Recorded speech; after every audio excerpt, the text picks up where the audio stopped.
Tonight, we travel back in time to a world that once existed and now only whispers. The world into which we descend is not merely ancient. It is alien, a landscape carved by ice, ruled by silence, where wind moves like an unseen predator and every breath is a small defiance against extinction.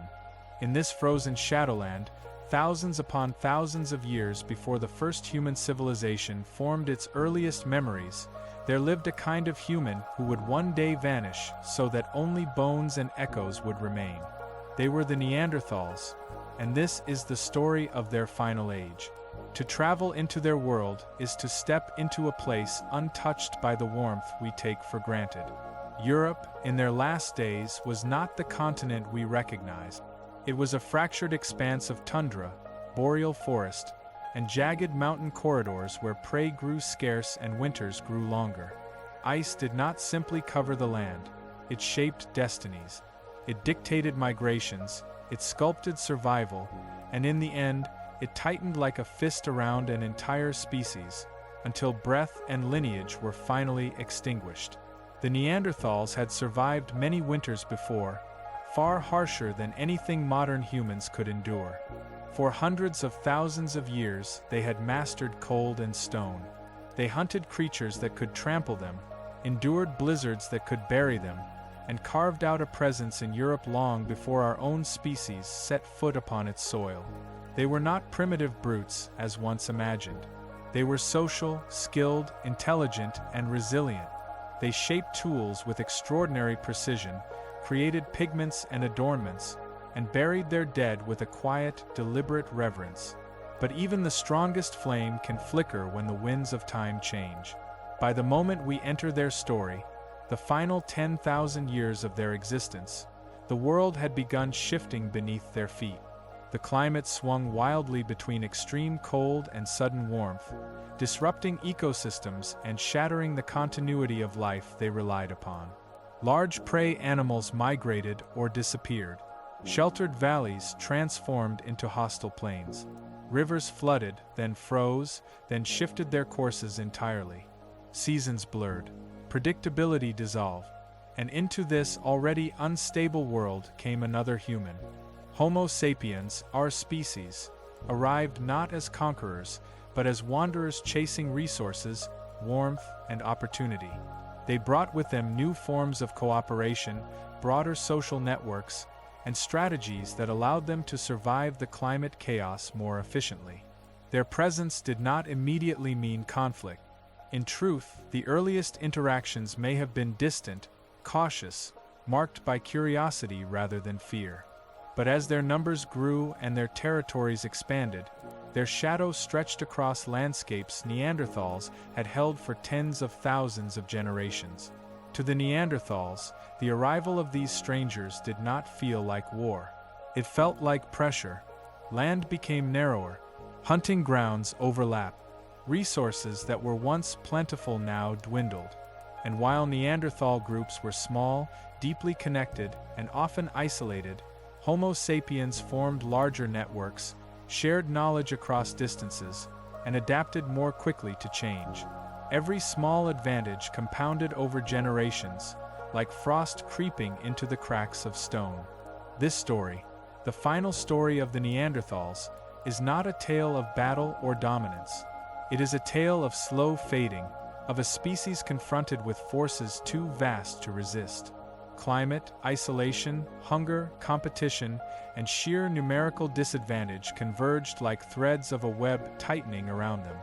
Not suddenly, not violently, but quietly, imperceptibly, until one day the last of them took their final breath somewhere in the cold vastness of Europe, and no one remained to remember their name. The world forgot them, but the earth did not.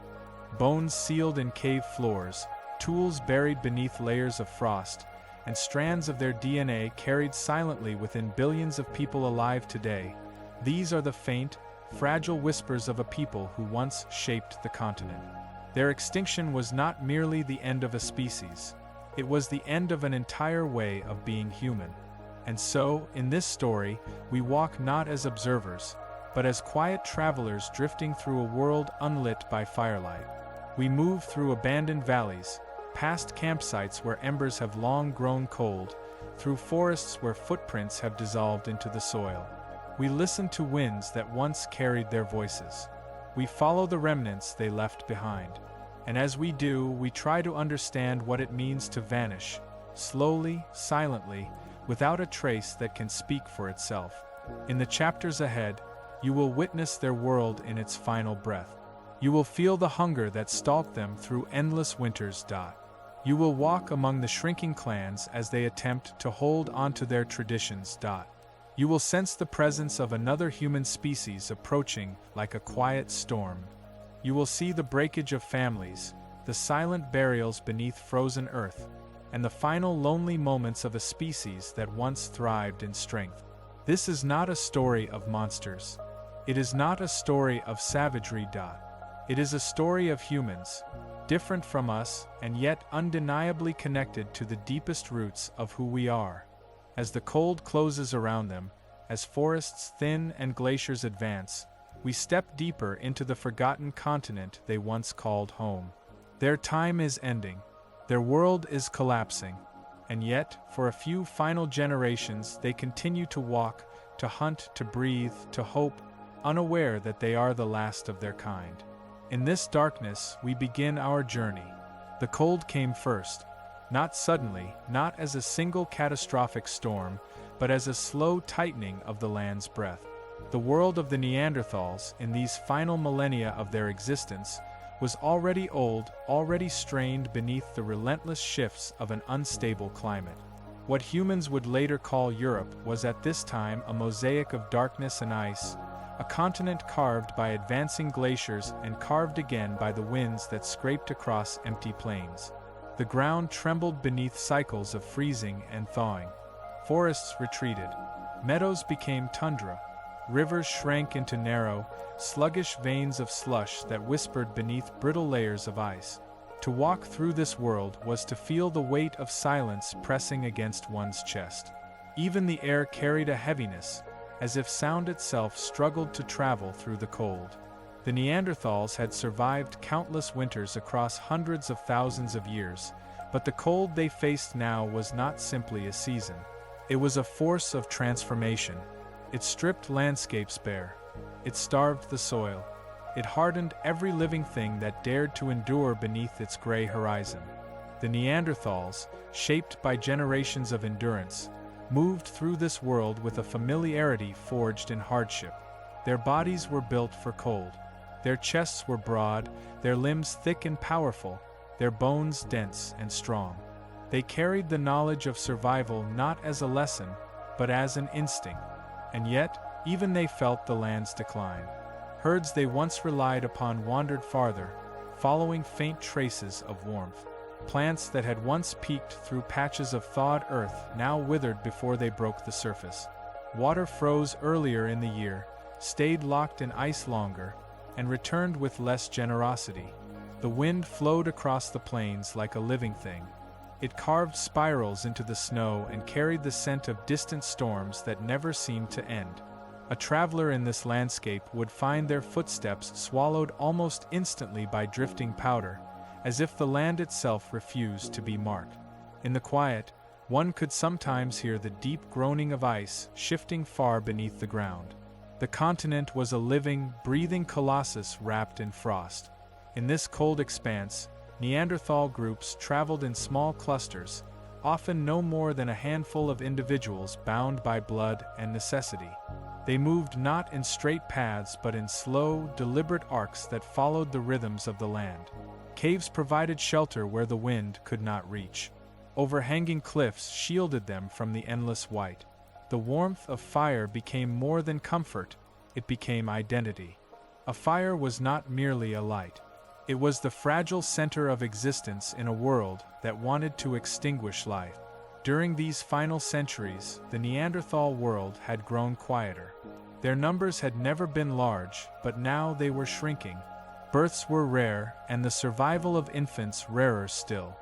Death came not always through violence, but through the accumulation of small hungers, cold nights, and injuries that could not heal in time. Every lost hunter diminished the group's chance of surviving the next winter. Every lost mother dimmed the fragile thread of memory that held their traditions alive. Still, they persevered. They knew every bend in the land. They knew where the reindeer often passed, where woolly rhinoceroses scraped the earth for frozen roots, where the great steppe bison sought shelter from the bitter wind.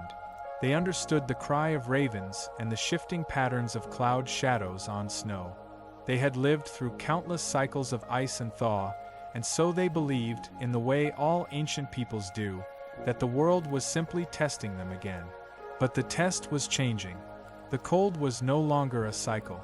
It was becoming a constant, and beneath this stillness, something else was shifting. The land's great animals were thinning.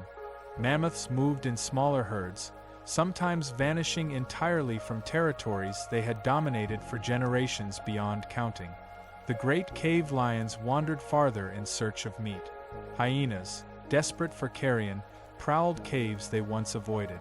Each animal, each predator, each scavenger sensed the tightening of the world's grip. As the Neanderthals walked through this landscape, they carried their history within them. They had outlived earlier human relatives. They had survived the teeth of saber-toothed cats, endured volcanic winters, and watched entire ecosystems rise and fall. Yet they carried none of this as stories. Their understanding of the world was older than myth and deeper than language. It lived in instinct, in action, in the quiet rituals performed by firelight. Their days began with the search for prey and ended with the struggle to keep warmth trapped beneath skins sewn with sinew. Every action was purposeful. Every breath was measured. Their survival was not dramatic, not heroic. It was deliberate repetition, passed down through unspoken learning. And still, the silence grew. This silence was not merely the absence of sound. It was the absence of life. Fewer birds crossed the sky. Fewer hooves thundered across the frozen plains. The earth trembled less often beneath heavy migrations. The winters stretched longer, swallowing entire seasons. Spring became a brief flicker. Summer became a pale echo. The Neanderthals watched this change not with confusion, but with a growing heaviness. Life in such a world did not offer space for contemplation. The land shifted, and they shifted with it, but the shifts were becoming insurmountable. They could not travel far enough to escape the cold. They could not follow prey that fled into new, unfamiliar lands. They could not fight ice or hunger or time. Yet, there was something else, something they did not understand, because it had not yet revealed its shape. Far beyond the horizon, beyond the mountains and the frozen rivers, another kind of human was moving. Small groups at first, quiet, cautious, following the same trails of animals, the same faint traces of warmth. They carried with them tools shaped differently. They held knowledge passed across larger networks. Their bodies were not as powerful, but their groups were larger. Their migrations spanned greater distances. Their presence was not yet a threat, not yet a shadow, but its first breath was already drifting across the wind. For now, the Neanderthals did not see them. They saw only the cold, the failing herds, the land's slow retreat from abundance into austerity. Yet in the frozen quiet of their final age, the stage had been set. The world was changing, and they were being asked to change with it. But this time, the change demanded more than endurance.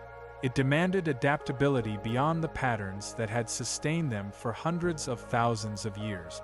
As the cold deepened, as their world shrank, as resources thinned and silence grew heavier, the Neanderthals continued to walk their ancient paths, unaware that their time was nearing its final chapters. They could not know that the land itself was preparing to write them into its memory, to seal their presence beneath layers of ice and earth, to preserve their bones as quiet witnesses of a vanished humanity. As the wind swept across the plains and the sky dimmed into a long twilight, they pressed forward, step by step, breath by breath, moving through the frozen silence of a dying world. Hunger did not arrive as a sudden pang. It seeped in slowly, like cold creeping through the seams of a hide cloak. In the final age of the Neanderthals, Hunger became a season unto itself, layered over winter, threading through spring, lingering into the brief, pale summers that no longer held the power to restore what had been lost. The land was stingy with its offerings. Once, large animals had moved across the plains in steady rhythms, their migrations as predictable as the turning of the sky. Mammoths had followed deep-rooted pathways along valleys and river corridors. Steppe bison had grazed in great numbers, their hooves shaping the soil. Reindeer had arrived in vast waves, carpeting the horizon with movement and sound. Those patterns had given the Neanderthals a framework for survival. They knew where to wait, where to track, where to ambush. But in these final centuries, the patterns broke. The herds were thinner now. Mammoths came less often, and when they did, they moved quickly, as if driven by pressures beyond the line of sight. Reindeer, once the most reliable of prey, shifted their routes in response to the changing climate. Some passed too far north. Others vanished entirely from regions where they had once been plentiful. Even smaller game, like wild horses and ibex, became unpredictable. The Neanderthals felt this instability in their bone. Each hunt that ended empty-handed weighed heavily on the group. Energy spent tracking, stalking, and attempting to close the distance to wary prey had to be paid for, and there was less and less to pay with. Muscles that once moved with explosive power grew leaner. Faces, once broad and strong, took on the tired hollowness of bodies that had been asked to endure too much for too long. Within the cold shelters of their strongholds, hunger was a quiet presence. It sat beside the fire, unseen but deeply felt. Stomachs tightened and growled in the night. Sleep came fitfully. Thoughts drifted again and again to the question of where food might be found when the next dawn came. The Neanderthals were adapted to scarcity. Their bodies could endure long stretches without full meals. But even adaptations had limit. When hunger overlapped with cold and illness, the balance tipped toward collapse. The landscape itself revealed the story of this growing emptiness. Snowfields that once held countless tracks now lay nearly untouched. When the Neanderthals moved across the plains, they sometimes saw only their own footprints stretching behind them in a lonely trail. Here and there, faint impressions of hooves crossed their path, but the tracks were often old, softened by wind and layered with new snow. Following them became a gamble. To commit to a chase might mean walking for days, burning precious energy, only to find that the herd had already moved on. In the few patches of thawed ground, there were plants, roots, tubers, and small edible shoots, but these were never plentiful enough to sustain them on their own.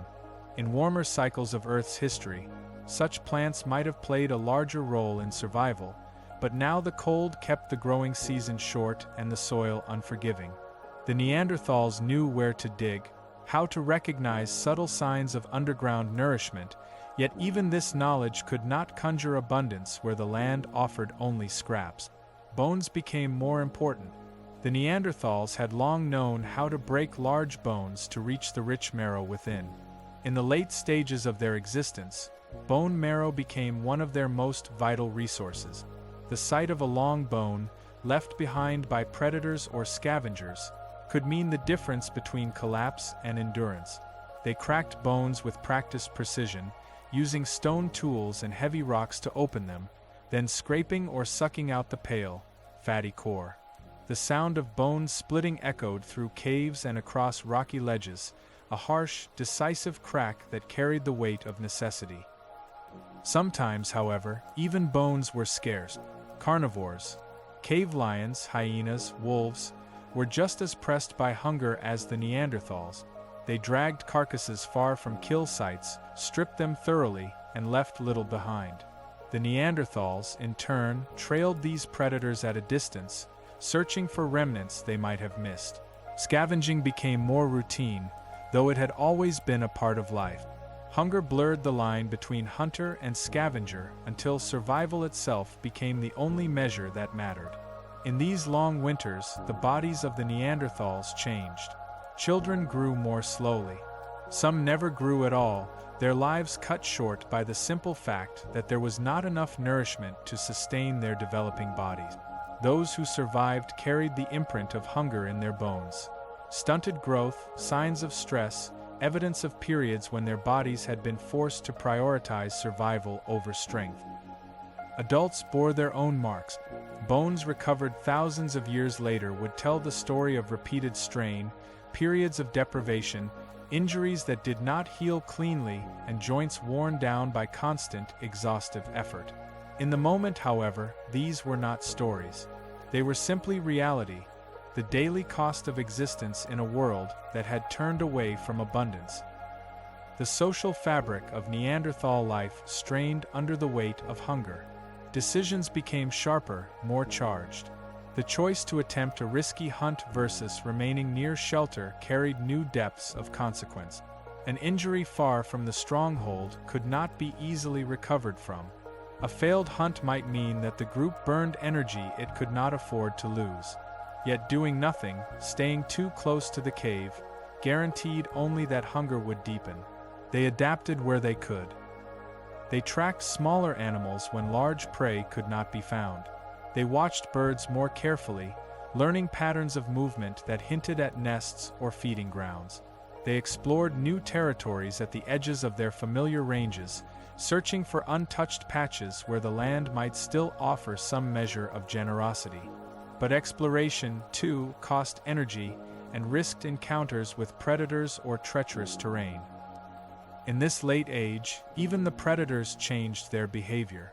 Wolves and hyenas, driven by their own hunger, sometimes drew closer to Neanderthal camps, pacing at the edges of firelight, their eyes reflecting flames in the darkness. They searched for scraps, sniffed at discarded bones, and in desperate times, tested how near they could come. The Neanderthals responded with vigilance and aggression, driving them back with stones, shouts, and the crackling menace of burning branches. Fire remained the only boundary the cold and the beasts did not cross easily. At times, the Neanderthals themselves would revisit the skeletal remains of animals they had hunted in previous seasons, drawn back by memory to places where they had once known success. In some cases, these old kill sites still held fragments of bone that could be broken open for marrow. But more often, they found only scattered fragments, chewed thin by other scavengers, weathered by years of exposure. The land did not keep its promises. What had once been a reliable site was now only a reminder of how much the world had changed. Within the shelters, hunger altered the rhythm of daily tasks. Hide working became slower. Toolmaking, which required focus and fine control, sometimes gave way to simpler, more immediate efforts. Sharpening an old flake instead of crafting a new one, repurposing broken tools that once might have been discarded. Conservation of effort became a survival strategy. Every movement had to serve a purpose.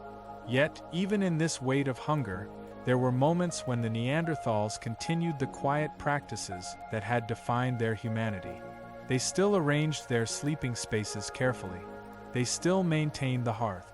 And in some sites, there is evidence that they continued to handle the bodies of their dead with care. To bury, to arrange, to protect the remains of those who had died, even when the living were themselves on the edge of survival, reveals a depth of feeling that hunger could not entirely erode. In these acts, they asserted something profound, that even in a world where food was scarce and cold was relentless, the lives of their kin held meaning beyond simple utility. A body could have been a source of nourishment in the most desperate times, yet the signs we find suggest that they often chose reverence over desperation.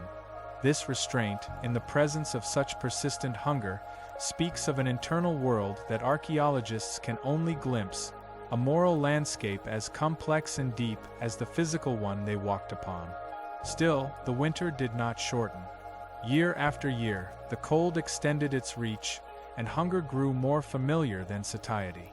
The Neanderthals' strongholds became places where survival meant constantly balancing on the narrow edge between endurance and collapse.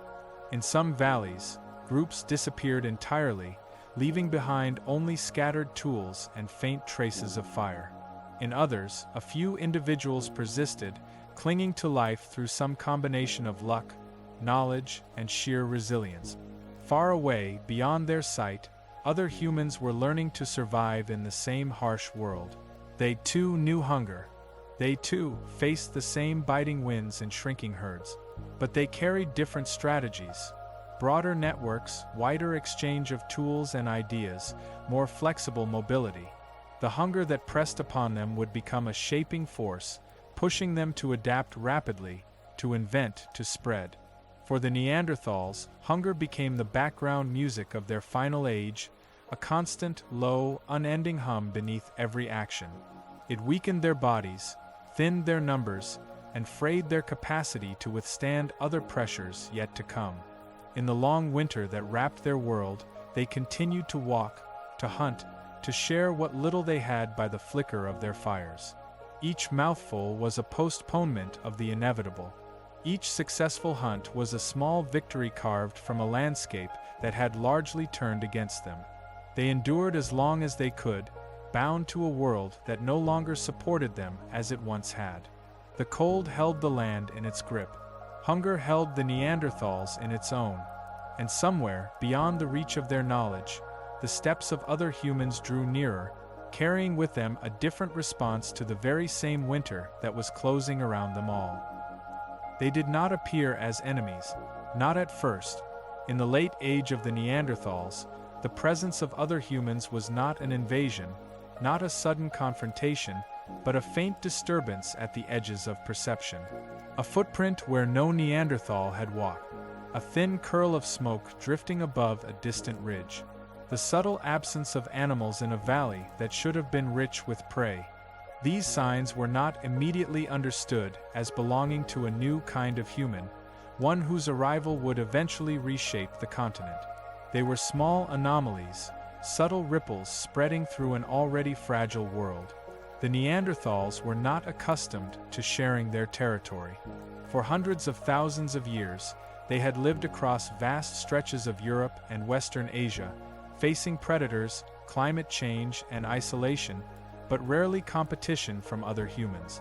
Their few interactions with earlier hominin species lay buried deep in time, long before any memory could have been carried through generations. They existed in a world where the primary threats came from cold, scarcity, and the teeth of the animals they hunted. So when faint signs of another presence first drifted into their awareness, they carried no immediate alarm. A footprint was simply a footprint. A distant fire could have been sparked by lightning.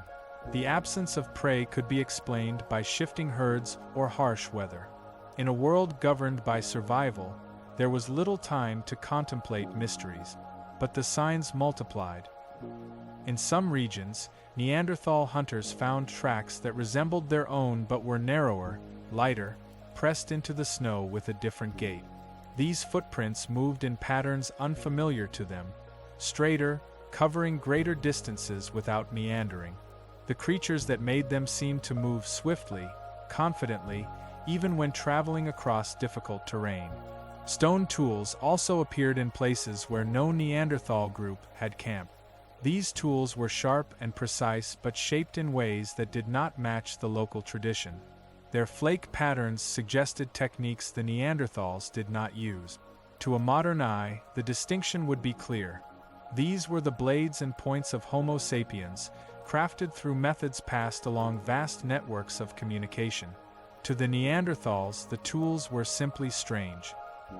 Occasionally, a hunter might find one embedded in the earth or lying near the remains of an animal taken by other hand. They would study it briefly, perhaps turning it over in their palms, comparing the shape and feel to their own tools. Some might have taken these blades with them, curious or impressed by the sharpness. Others left them behind, sensing difference without understanding its meaning. The air itself began to carry unfamiliar scents. Smoke mixed with herbs not used by Neanderthals, the faint musk of hides treated in ways unlike their own. These smells drifted on winds that crossed long distances, hinting at camps that lay just beyond the horizon. The Neanderthals followed these signs only as far as hunger or caution demanded. They did not seek contact. They did not imagine that another human species could exist. The world, as they understood it, had always belonged to them. Even when they glimpsed these other humans from afar, the awareness was slow to unfold. Perhaps a hunter crouched in the shadow of a cliff saw movement on a distant hillside, figures walking upright, wrapped in hides, carrying spears. The hunter might have watched quietly, heart steady, breath held, unsure of what they were seeing. From a distance, the differences were subtle. Slightly taller bodies, narrower frames, movements more fluid than the powerful, deliberate stride of a Neanderthal. But in the dim light of a winter morning, none of this was immediately clear. The figures would pass and disappear, leaving behind only disturbed snow and the fading echo of footsteps. Such moments were rare at first. A glimpse here, a sound there. Enough to stir unease, not enough to form understanding. More often, the Neanderthals felt the presence of these others through the land itself. Hunting grounds that had once supported a small band for years suddenly yielded less. The carcasses of animals appeared with markings they did not recognize. Cut lines thinner, more precise than those left by their own stone tools. Trails they had followed for generations felt strangely barren, as if another group had moved through just days earlier, taking with them the prey that might have been theirs. In some valleys, Neanderthals returned to shelters they had used for decades only to find ashes cold on the ground, arranged stones scattered, or bones cracked open in patterns that did not match their own practices. These subtle disruptions carried meaning, though the meaning was not yet understood. The shadow of the other humans lengthened. At the same time, the world was already pressing hard upon the Neanderthals. Hunger took priority. Cold took priority. The growing silence of the land demanded constant vigilance. The presence of distant strangers added a new layer of uncertainty, but uncertainty had always been part of life. The Neanderthals continued their routines, unaware that these faint signs were the early tremors of a seismic shift in the human story. Yet sometimes, the presence of the others stirred something deeper, a flicker of awareness that they were no longer alone. Tracks that crossed their own set pathways at angles too deliberate to be chance. Places where stone had been worked in unfamiliar ways. Faint sounds carried on the wind that suggested a language different from the low, murmured tones of their own communication. Light glimmers of reflection at twilight, perhaps from bone ornaments or tools the other humans decorated themselves with.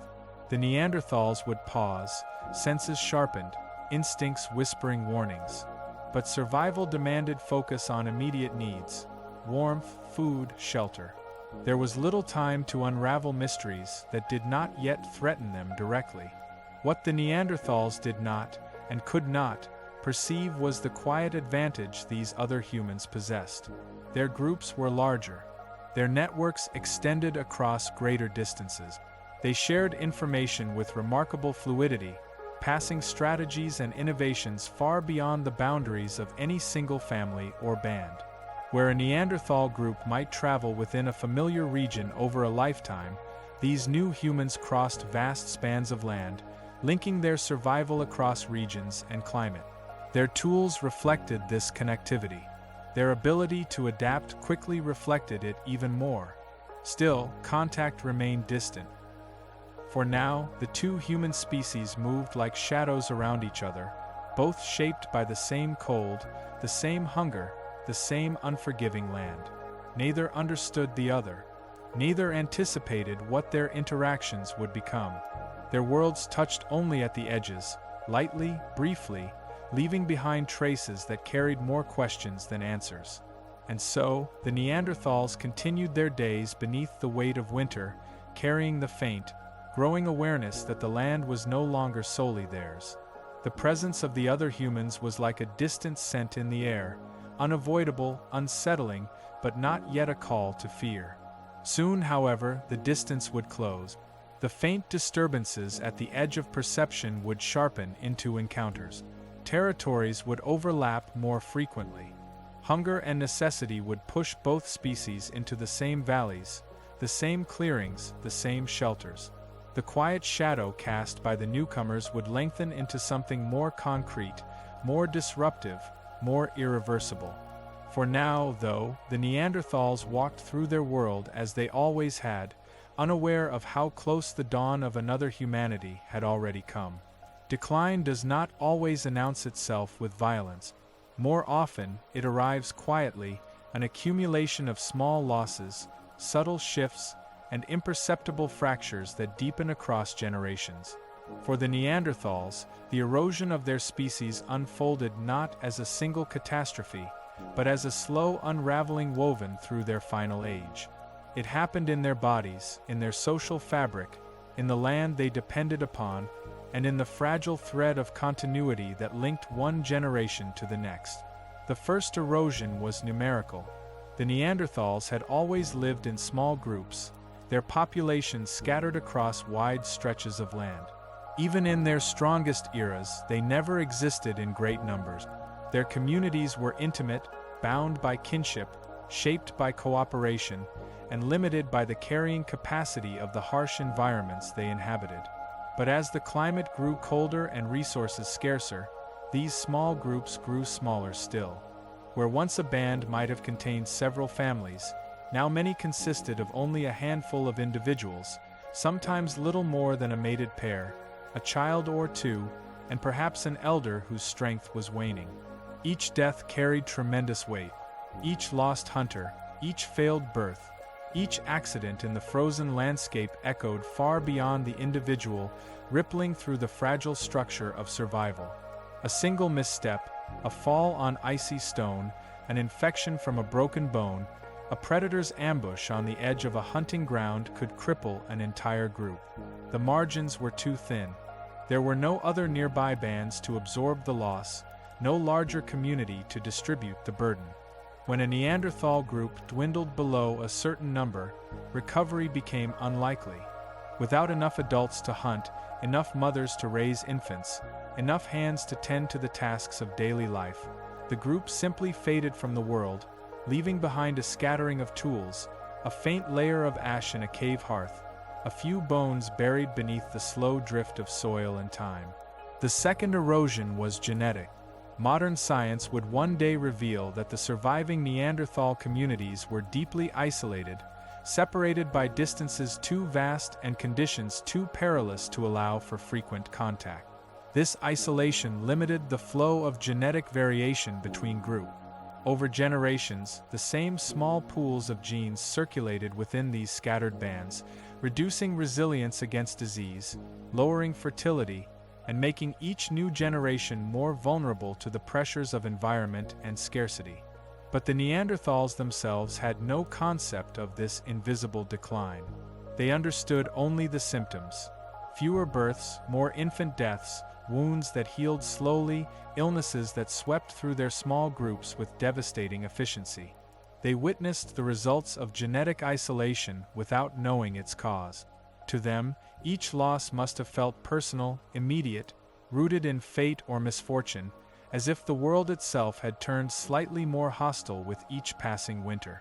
A third erosion appeared in the fragmentation of their social world. For a species that had navigated hundreds of thousands of years with small, interconnected bands, the growing isolation of their final era carried profound consequences. Contact between groups became rare. Seasonal meetings that might once have occurred at shared hunting grounds diminished as prey became unreliable. The routes that connected valleys were often blocked by ice or rendered dangerous by storms. Travel itself became a risk many could not afford. Without contact, knowledge could not flow freely. Innovations, new tool-making techniques, new strategies for tracking prey, new ways of managing resources, could not spread.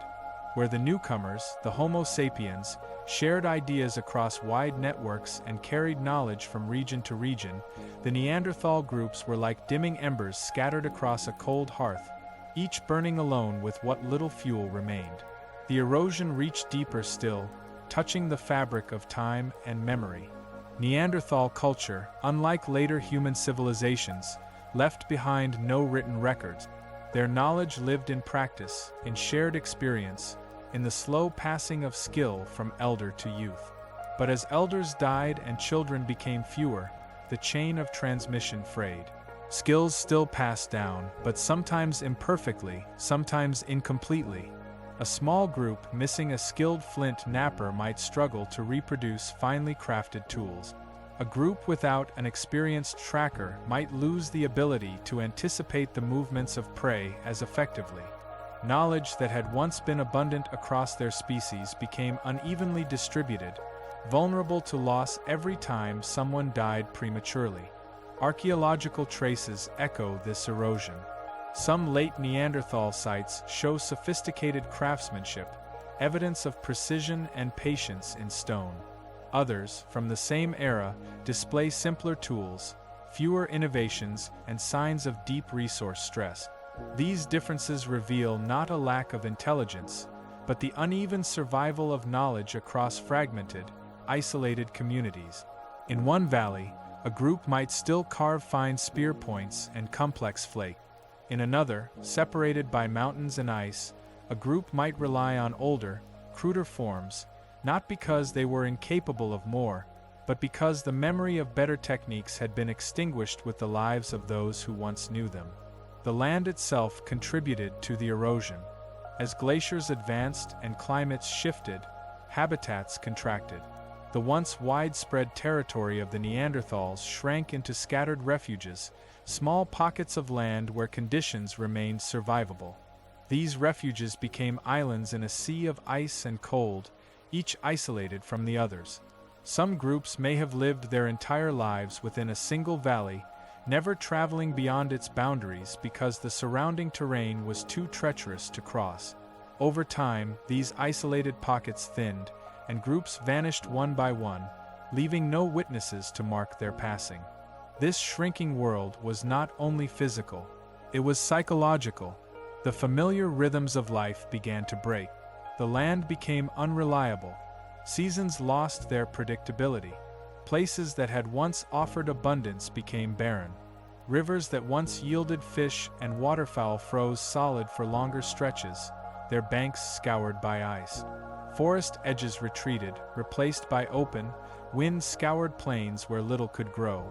Every year, the world felt slightly smaller, slightly harsher, slightly more indifferent to the survival of those who walked upon it. And still, the Neanderthals endured. Their bodies, adapted to cold, continued to carry them through bitter winds. Their hands shaped tools with the precision of countless generations. Their senses read the landscape with an instinctive clarity that came from being sculpted by its demand. They still tracked animals through faint traces in the snow. They still found shelter in caves, still nurtured flames against the dark. But endurance alone was no longer enough. The pressures were too many, the burdens too heavy, the margins too narrow. The presence of the other humans, still a distant shadow at this stage, added another layer to the erosion. These newcomers were not stronger. They were not physically superior. In many ways, the Neanderthals possessed greater strength, greater endurance, and a deep-rooted familiarity with the land. But the Homo sapiens carried with them something the Neanderthals did not. Larger social networks, more frequent contact between groups, and a capacity for rapid innovation that allowed them to adapt swiftly to changing environments. Where Neanderthal knowledge moved slowly through isolated bands, sapiens' knowledge spread across landscapes like the wind. A new tool design, a refined blade, a new hunting strategy, a new method of preserving food, all could travel from one group to another, shaping the behaviors of many within a few generations. An idea born in one valley might influence survival in another valley far away, linked by paths of kinship and exchange that the Neanderthals did not possess on the same scale. The erosion of the Neanderthals was not the result of direct conflict, nor of a sudden conquest that swept them away.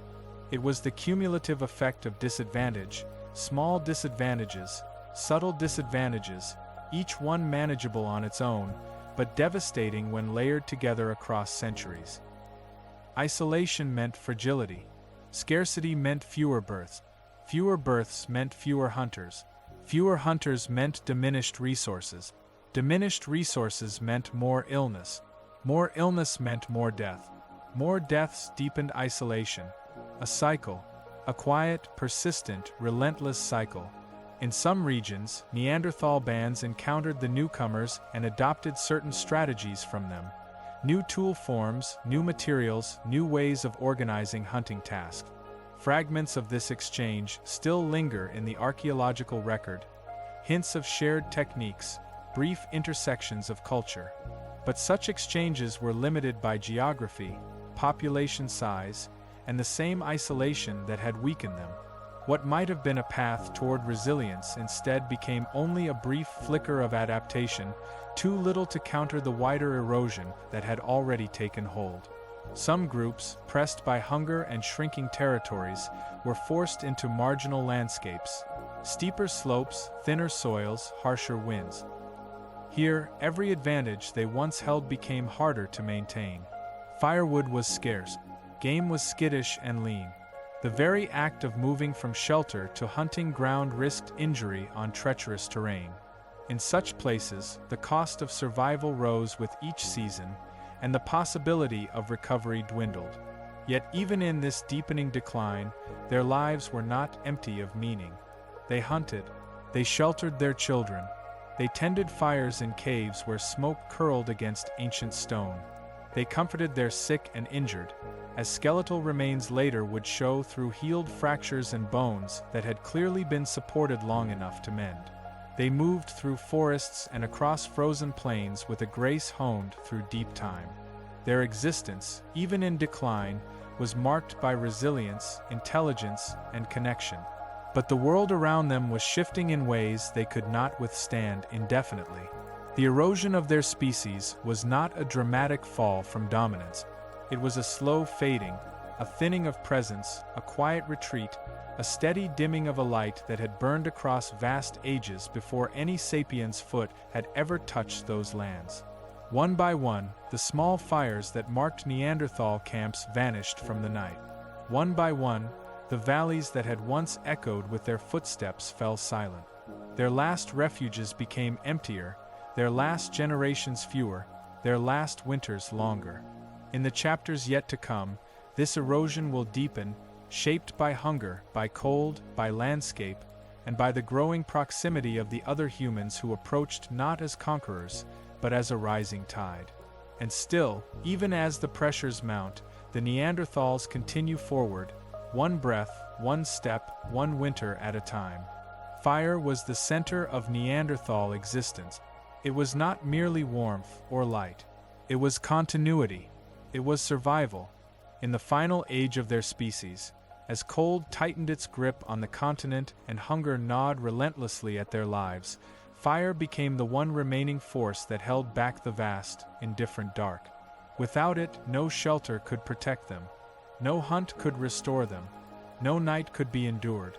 For countless generations, the Neanderthals had mastered the tending of flames. Their bodies were built for cold, but even their strength and bone-deep resilience could not withstand the long, unbroken winters without fire. A hearth was more than a place to gather. It was the heart of the group, a fragile center of warmth in a world that sought constantly to extinguish them. In these late millennia, fire took on an almost sacred quality, not in ceremony or belief, but in necessity. Every ember mattered, every spark held meaning. Even a small flame, flickering weakly in a cave mouth, represented defiance against forces older and more powerful than any human lineage. The firekeepers, though not an official class or role in any structured sense, held a responsibility that shaped survival. These were the individuals who watched the coals in the long hours of night, feeding them small pieces of wood, dried grasses, and fragments of bone to keep the flame breathing. They learned to read the color of embers, the sound of crackling, the subtle shift of heat on stone. Their task was relentless. Sleep was shallow. Vigilance was constant. A lapse, just a single missed moment, could allow the fire to die, and with it, the fragile barrier between life and cold. Rekindling fire in the depths of glacial winters was not impossible, but it was risky, time-consuming, and often dangerous. It required dry tinder in a world where snow and frost clung to every surface. It required dexterity and patience from hands often numbed by cold. It demanded effort from bodies already weakened by hunger. For this reason, many Neanderthal groups carried embers with them when they moved, wrapped in bundles of insulating material, kept alive through careful tending. A glowing coal, protected from wind and moisture, could be fed into a fresh hearth at the next shelter, sparing the group from the desperate struggle of birthing a new flame. In their last strongholds, the Neanderthals arranged their hearths with care.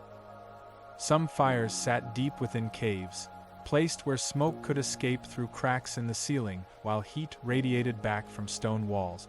Others burned beneath rock overhangs, positioned to shield the flame from storms and swirling snow. The ground around these fires became polished by generations of sitting, sleeping, working, and waiting. Layers of ash built up, sometimes reaching thicknesses that would one day reveal long spans of time to future excavators.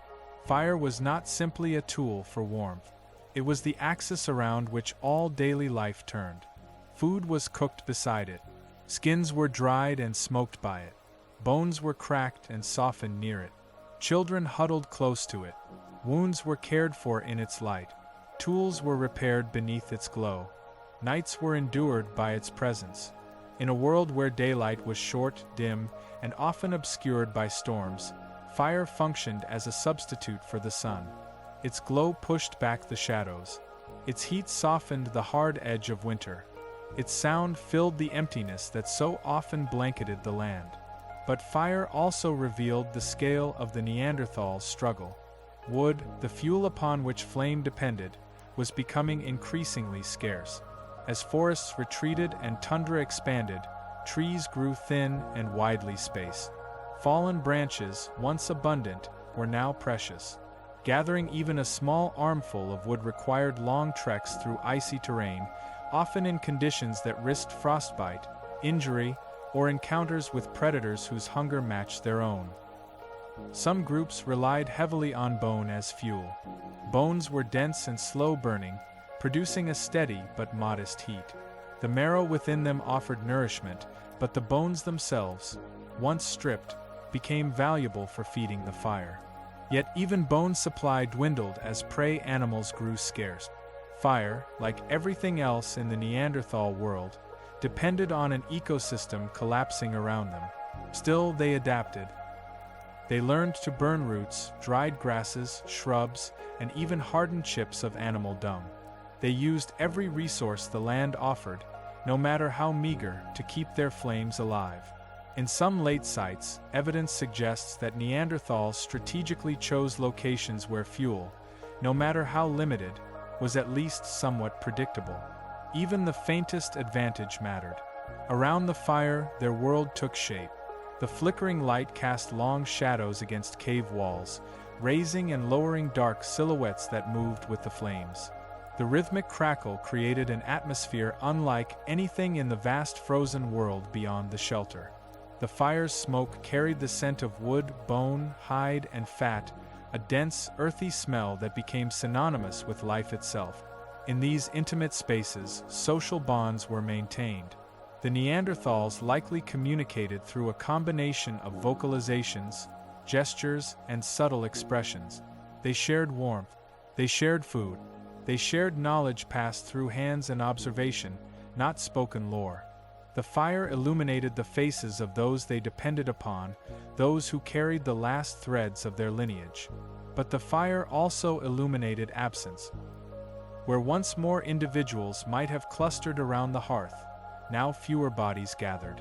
Gaps formed in the circle, empty spaces where someone had once sat, someone lost to hunger, illness, accident, or the simple wearing down of life in a world that demanded too much from the body. Each absence shifted the balance of the group. Fewer hunters, fewer gatherers, fewer protectors meant that the tasks of survival weighed heavier on the remaining individuals. Even so, fire created continuity across generations. Children, though increasingly rare, learned to reach out toward the heat with cautious hands, guided by elders who understood the dangers of flame. They watched the careful placement of branches and bones. They observed how embers were fed, how sparks were coaxed, how the fire was shielded from wind. These lessons were absorbed not as instruction, but as presence, a rhythm of living that one simply stepped into. In this sense, fire was the guardian of memory. Techniques, instincts, practices, these were carried through the hearth, passed along quietly, their significance felt rather than verbalized. The Neanderthals also used fire to shape the land around them.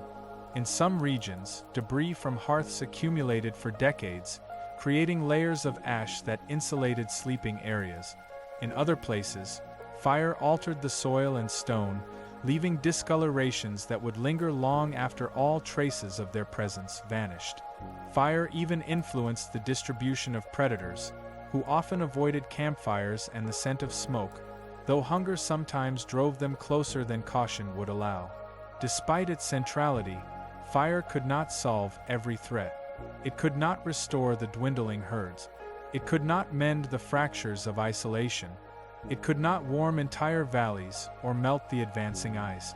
Yet it held at bay the worst of the cold, and that alone carried profound meaning. But fire also revealed the Neanderthals' vulnerability in a new, subtle way. Light attracts attention. From a distance, a faint orange glow in the night marked the presence of a group. Smoke visible in the early morning could reveal a sheltering place. Ash, footprints, and discarded bones told the story of their presence long after they moved on. In earlier eras, this visibility carried little consequence. No rival human groups existed to contest the land. Predators respected fire's boundary. But now, on rare occasions, the glow of a distant fire was not theirs. Sometimes a Neanderthal band, walking across a ridge or following a river, saw a faint light flickering far away, a light placed in a position no Neanderthal group had ever chosen, a light that suggested strangers warming themselves against the same cold. The other humans, Homo sapiens, were not yet close, not yet numerous, not yet a force pressing upon their world. But the presence of distant fires signaled a shift. Another species had learned to carve warmth from the same darkness. Another species had learned to hold back the same endless night.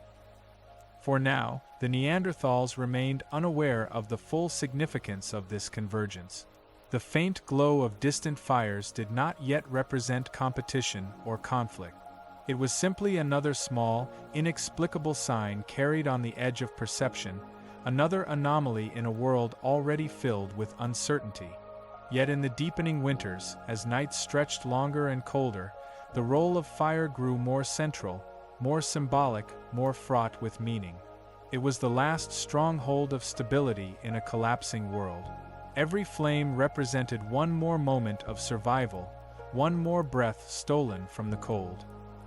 As the Neanderthals gathered around their fires, warmed their hands, softened their food, and whispered across the flickering light, they had no way of knowing that their mastery of flame, one of their greatest strengths, was shared now by another humanity approaching quietly through the dark. Soon, the glow of one fire would be mirrored by another. Soon, the night would hold more than one kind of human, and the flames that once illuminated only their world would begin to cast their light on the fading edges of a species nearing its final horizon. Death walked beside the Neanderthals long before their final age. It was a quiet companion, as familiar as hunger, as constant as winter wind. But in the late chapters of their existence, death became something more than a presence. It became an archive, a record keeper, a silent witness etched into bone and buried beneath frost. The land took their bodies, preserved some, scattered others, and slowly wove their remains into the deep layers of earth. Long after their fires faded, the bones stayed. Bones were the last truth of their passage. They lay in abandoned valleys, in collapsed cave entrances, in riverbeds where meltwater exposed fragments of ribs and long bones polished by sediment. They lay beneath rock overhangs where families had once sheltered, beneath hearths where fire had burned for generations, beneath the frozen topsoil of plains crossed by predators that now prowled alone. Bones of adults, bones of children, bones carrying marks of survival, struggle, and decline. The land was littered with them, though most remained hidden from sight, entombed in layers of time. Yet the story told by these bones was not simply one of death. It was also one of care. For even in their final age, the Neanderthals treated their dead with an awareness deeper than instinct. They buried some in shallow pits, covered them carefully with soil or stone. They placed bodies away from scavengers, not for ritual, but from a sense of respect woven into the quiet fabric of their world. To bury a body in frozen ground demanded time, effort, and unity. Every moment spent shaping a grave was a moment not spent gathering food or tending fire. Burial, therefore, was a meaningful act, a sacrifice of energy for the dead. Signs of burial are clearest in sheltered regions. Caves where the earth remains soft enough to dig even in winter, places where shifting temperatures of the cave walls prevented the soil from freezing as solidly as the world outside. In these places, bodies were arranged with care. Some were placed on their sides, knees drawn slightly toward the chest. Others lay stretched, their hands resting near the torso. The practical purpose might have been protection from scavengers, but the gentleness of certain placements suggests emotion. Grief, memory, perhaps the quiet acknowledgement that the presence of this individual had shaped the life of the group. But not all bodies could be buried. The late Ice Age did not allow such care every time death came. Many Neanderthals died far from shelter. A hunter might fall through ice while tracking prey. A mother might collapse from exhaustion while moving between valleys. An older individual, weakened by years of hardship, might die quietly beside a frozen stream. In these cases, the land reclaimed them as it reclaimed all things. Flesh froze, then decomposed slowly in the short summers, then froze again. Scavengers came, wolves, hyenas, foxes, cave lions, each taking what they needed. Bones cracked beneath their teeth. Fragments scattered. This scattering carried meaning of its own. Where bones lay dispersed across slopes or clustered in predator dens, the pattern revealed the final movements of both humans and animals. Tooth marks differentiated scavenging from human activity. Cut marks, thin, delicate incisions made by stone tools, revealed where Neanderthals had butchered their own hunted animals. They also revealed where they had touched the bodies of their dead, perhaps to clean them before burial, or in rare moments of extreme starvation, to take nourishment when there was no other choice. Even then, evidence suggests that such desperate acts were rare. Unlike many other species pushed to the brink by climatic collapse, the Neanderthals often clung to a boundary of respect around their dead. Their bones show surprisingly few signs of cannibalism compared to earlier hominin species. This restraint, in a world of constant hunger, speaks volumes about the ethical fabric of their communities. Bones also revealed a capacity for care that extended beyond burial. Many skeletons bear signs of healed injuries. Broken arms mended crookedly, ribs showing evidence of past trauma, vertebrae compressed from heavy lifting, joints eroded from constant strain. Some wounds were severe enough that survival would have been impossible without assistance. Individuals with such injuries lived long after the wound. That meant others fed them when they could not gather food. Others carried them when they could not walk. Others sheltered them when they could not lift a hand to gather wood. Compassion lived beneath the frost as clearly as death did. But the ground also held the story of collapse. As winters grew colder, as prey thinned, as isolation deepened, Neanderthal bones began to condense into smaller regions. Sites that once held vibrant communities slowly turned silent. Bones from these later periods showed increasing signs of stress. Enamel hypoplasias indicating malnutrition during childhood, signs of chronic hunger etched into tooth growth, porous lesions in skulls from prolonged scarcity of nutrient. Children's skeletal remains in particular revealed the toll of the final age. Many show incomplete development, growth interrupted by repeated cycles of starvation and illness. Some died very young, perhaps within their first winters, their bodies too weak to withstand the weight of cold and hunger. Their bones, lighter and more fragile, scattered easily in shifting earth, making them less likely to endure through millennia. The land preserved fewer traces of them, but their absence speaks its own truth. Entire groups vanished. Caves that had been used for generations suddenly show a blank layer, a silence. The hearths go cold, the ash disappears, the tools stop, and beneath these layers, occasionally bones surface. Sometimes a group seems to have lived in a cave for centuries, then vanished in a single generation. Their remains show signs of sudden hardship, injuries untreated, illnesses unchecked, bodies abandoned. The cause is rarely dramatic. It is cumulative. A winter slightly colder than the last. A hunt slightly less successful. A disease spreading through a small group with no nearby allies. A rockfall sealing a shelter. A predator thinning a fragile band. A mother dying during childbirth with no hands left to help. Bones beneath the frost record these endings, each one quiet, each one final. Some bones show traces of fires built too close for too long, indicating groups that tried desperately to stay warm in caves where smoke blackened the ceilings, where oxygen thinned, where coughing left lesions in the ribs. Other bones show signs of long journeys, stress markers revealing miles walked across rugged terrain, likely in attempts to follow migrating animals or reach valleys that no longer held enough food.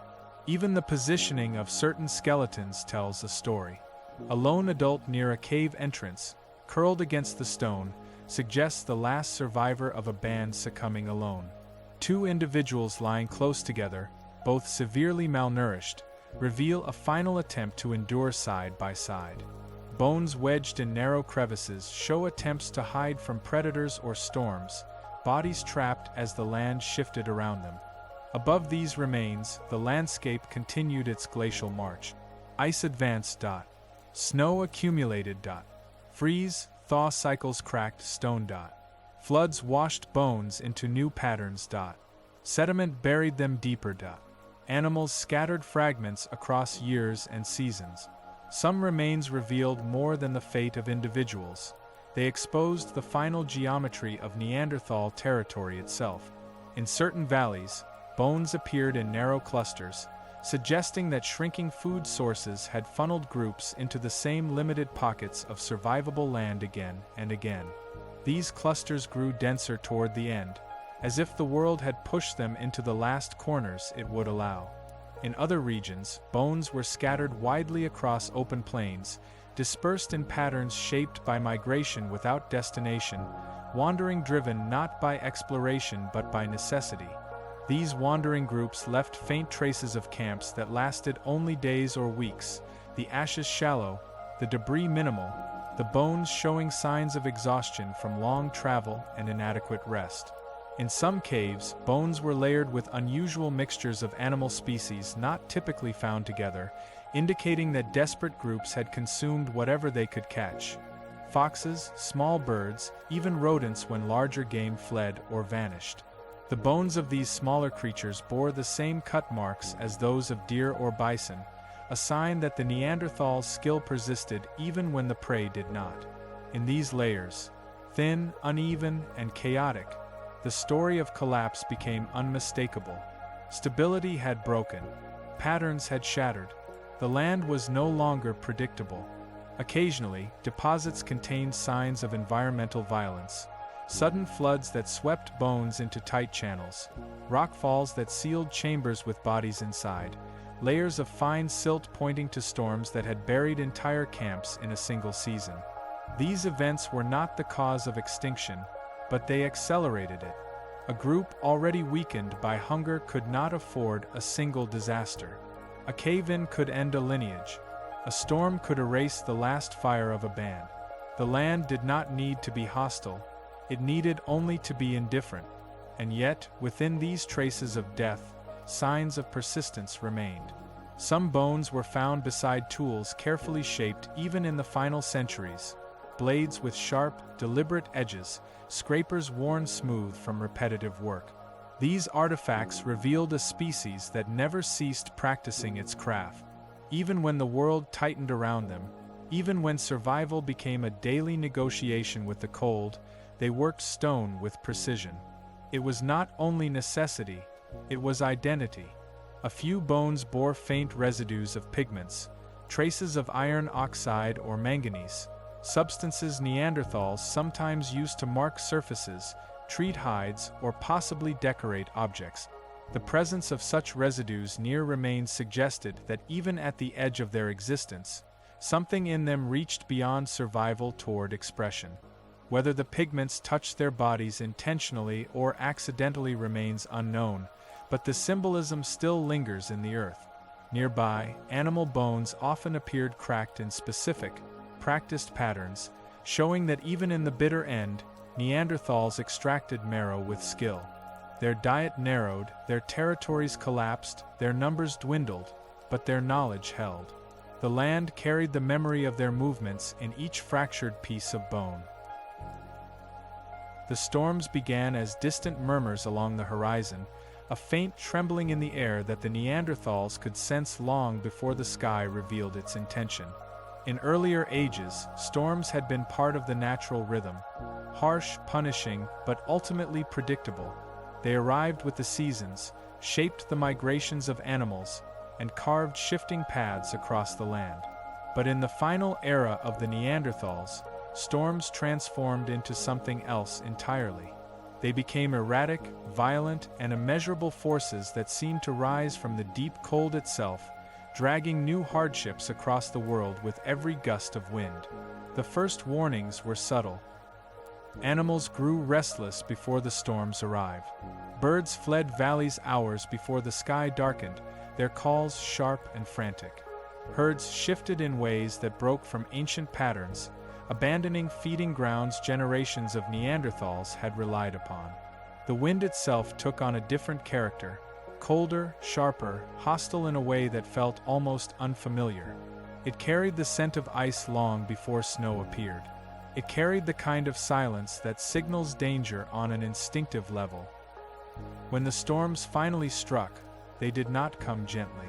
They tore across the landscape in sweeping torrents of snow, hail, and icy wind so powerful it reshaped the very contours of the ground. Snow did not simply fall. It attacked, driving itself into the soil, burying everything in its path. Visibility vanished in a moment. A familiar valley could disappear behind a wall of white. The narrow paths between ridges dissolved as though they had never existed. Footprints, human, animal, predator, prey, were erased instantly, as if the world refused to remember what had crossed it. For Neanderthal groups, who depended on memory and landscape knowledge as deeply as they depended on tools and fire, these storms posed a threat unlike any other. They were wanderers of a world they knew intimately, but storms changed the ground faster than instinct could adapt. A group might leave a cave with the rising sun to track a herd, only to find their route gone by midday, buried under drifts taller than a grown man, hidden beneath hardened ice that shattered underfoot. Even the strongest among them struggled. Movement became dangerous in every direction. Thick snow concealed treacherous drops, thin ice or jagged stone. Hours of travel could yield nothing but exhaustion. Groups forced to continue searching for prey grew weak and slow. Groups that remained in one place risked starvation. There was no right answer. Shelter became uncertain as well. Some caves that had sheltered countless generations became death traps. Snow could seal entrances within minutes, trapping entire bands inside without air circulation. Icicles the size of spears grew along ceilings and crashed without warning when the wind shifted. Rock weakened by freeze-thaw cycles collapsed in sudden, crushing violence. Neanderthal groups had no choice but to move again and again, always hoping the next shelter would hold longer than the last. Fire, once the heart of their survival, faltered under these conditions. Kindling rarely stayed dry. Embers died even when sheltered. In caves where smoke could not escape, groups choked on their own lifeline. Firekeepers, who normally tended flames through the night, found themselves fighting an endless battle against moisture and wind. A single mistake, a momentary lapse, a sudden shift in airflow, All could extinguish the only barrier between a group and the cold that waited to devour them. The youngest suffered the most. Storms muffled sound, turned familiar shapes into illusions, and hid predators that moved with equal desperation. Children clung to adults during whiteouts, disoriented by the constant brightness, the endless noise of wind, the shaking of the land. They had no memories of stable seasons, no reference to compare this new world to. Their lives were marked not by cycles but by collapse. As storms intensified, food became scarce not only because herds fled but because their own survival was jeopardized. Animals weak from hunger staggered into drifts and froze. Others wandered into regions where predators, equally starving, ambushed them with brutal efficiency. The balance of predator and prey tipped into chaos. Neanderthals followed the faintest signs, a tuft of fur, a broken branch, a patch of disturbed snow, only to find that storms had misled them. Tracks could be covered and revealed again as winds changed direction. A path that looked fresh might belong to an animal long since dead or long since gone. Snow erased time as effectively as it erased space. Some bands attempted to follow rivers to navigate, but storms transformed rivers into deceptive landscapes, ice sheets several layers deep with pockets of water beneath. A misstep could plunge a hunter into freezing water, the shock of it fatal even before the cold took hold. Those who fell through often died within minutes. Those who tried to rescue them risked the same fate. Hunting strategies had to change. Instead of long pursuits, Neanderthals relied more on patience, watching narrow valleys where herds were forced to pass, waiting in silence for hours or days while storms raged around them. But patience costs energy in the cold. A single failed hunt could weaken a band significantly enough that the next opportunity, even if successful, might come too late to save them. The storms also reshaped the dynamics between Neanderthal group. Isolation increased, not only because distances became harder to cross, but because storms severed the routes that once connected communities. Seasonal gatherings that might once have allowed exchange of mates, knowledge, and tools disappeared. Groups grew smaller, more fragile, more vulnerable to even minor setback. Without contact, innovations could not spread. A clever tool developed in one valley might vanish with the group that created it, forgotten under snow that erased not just footprints but entire lineages. On rare occasions, two isolated groups met by chance in landscapes reshaped by storms. But these meetings were uneasy, marked by caution. Hunger overshadowed kinship. Fear overshadowed cooperation. The storms had carved them into survivors first, companions second. Yet even amid collapse, moments of resilience persisted. Neanderthals adapted with an ingenuity born from necessity. They learned to use snow itself as insulation, building windbreaks and compact shelters against cliff walls. They refined their clothing, binding hides more tightly around limbs, layering furs to trap warm air more effectively. They stored bones from kills to burn as fuel when wood vanished entirely from the landscape. They carried embers across distances with extraordinary care, wrapping them in moss, bark, and hide to preserve a spark through the worst nights. But adaptation could not stop the scale of change. Storms began to overlap. One ended only to be followed by another. Valleys once bustling with herds grew silent. The atmosphere itself seemed to shift, colder, drier, harsher. Snow no longer melted fully in summer. Ice accumulated year after year, building thick crusts over landscapes that had once supported life.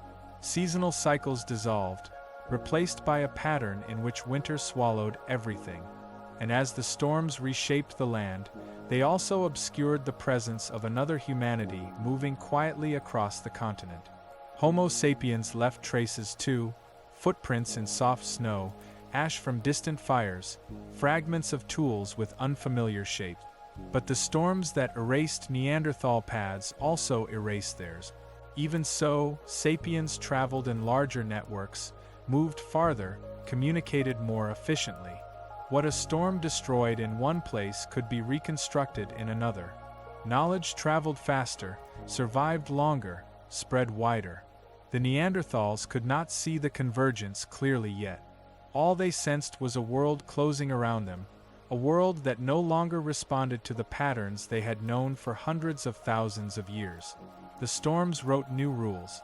They erased the threads of memory, severed ancestral ties to the land, and buried the paths that once guided every hunt, every migration, every decision.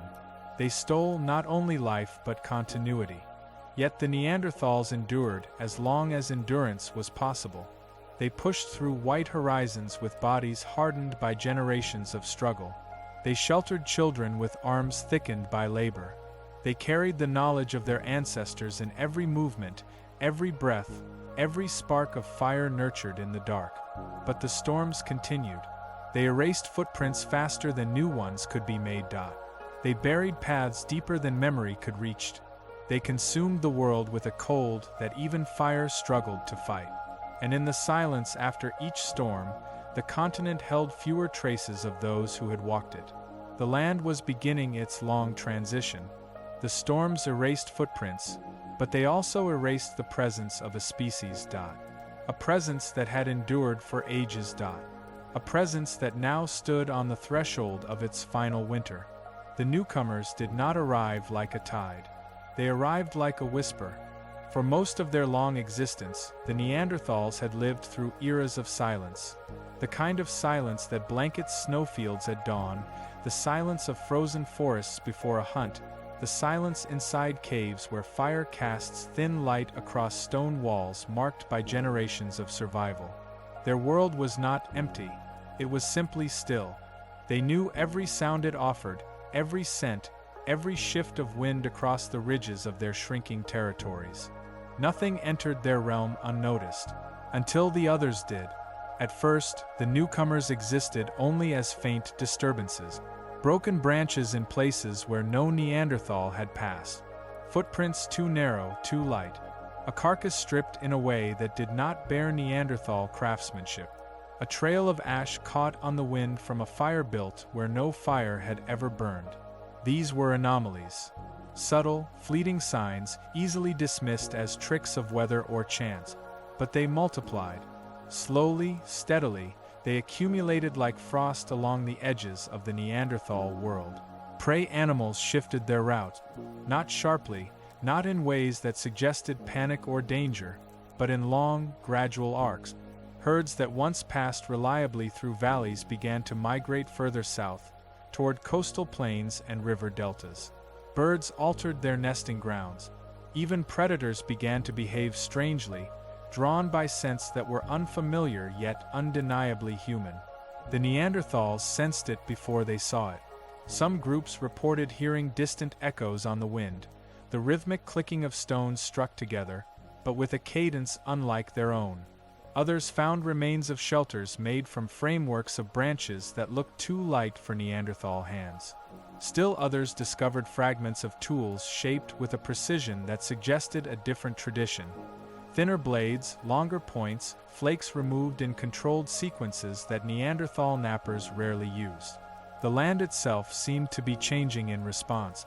The first direct sightings were distant. Figures moving along ridgelines where no Neanderthal group hunted.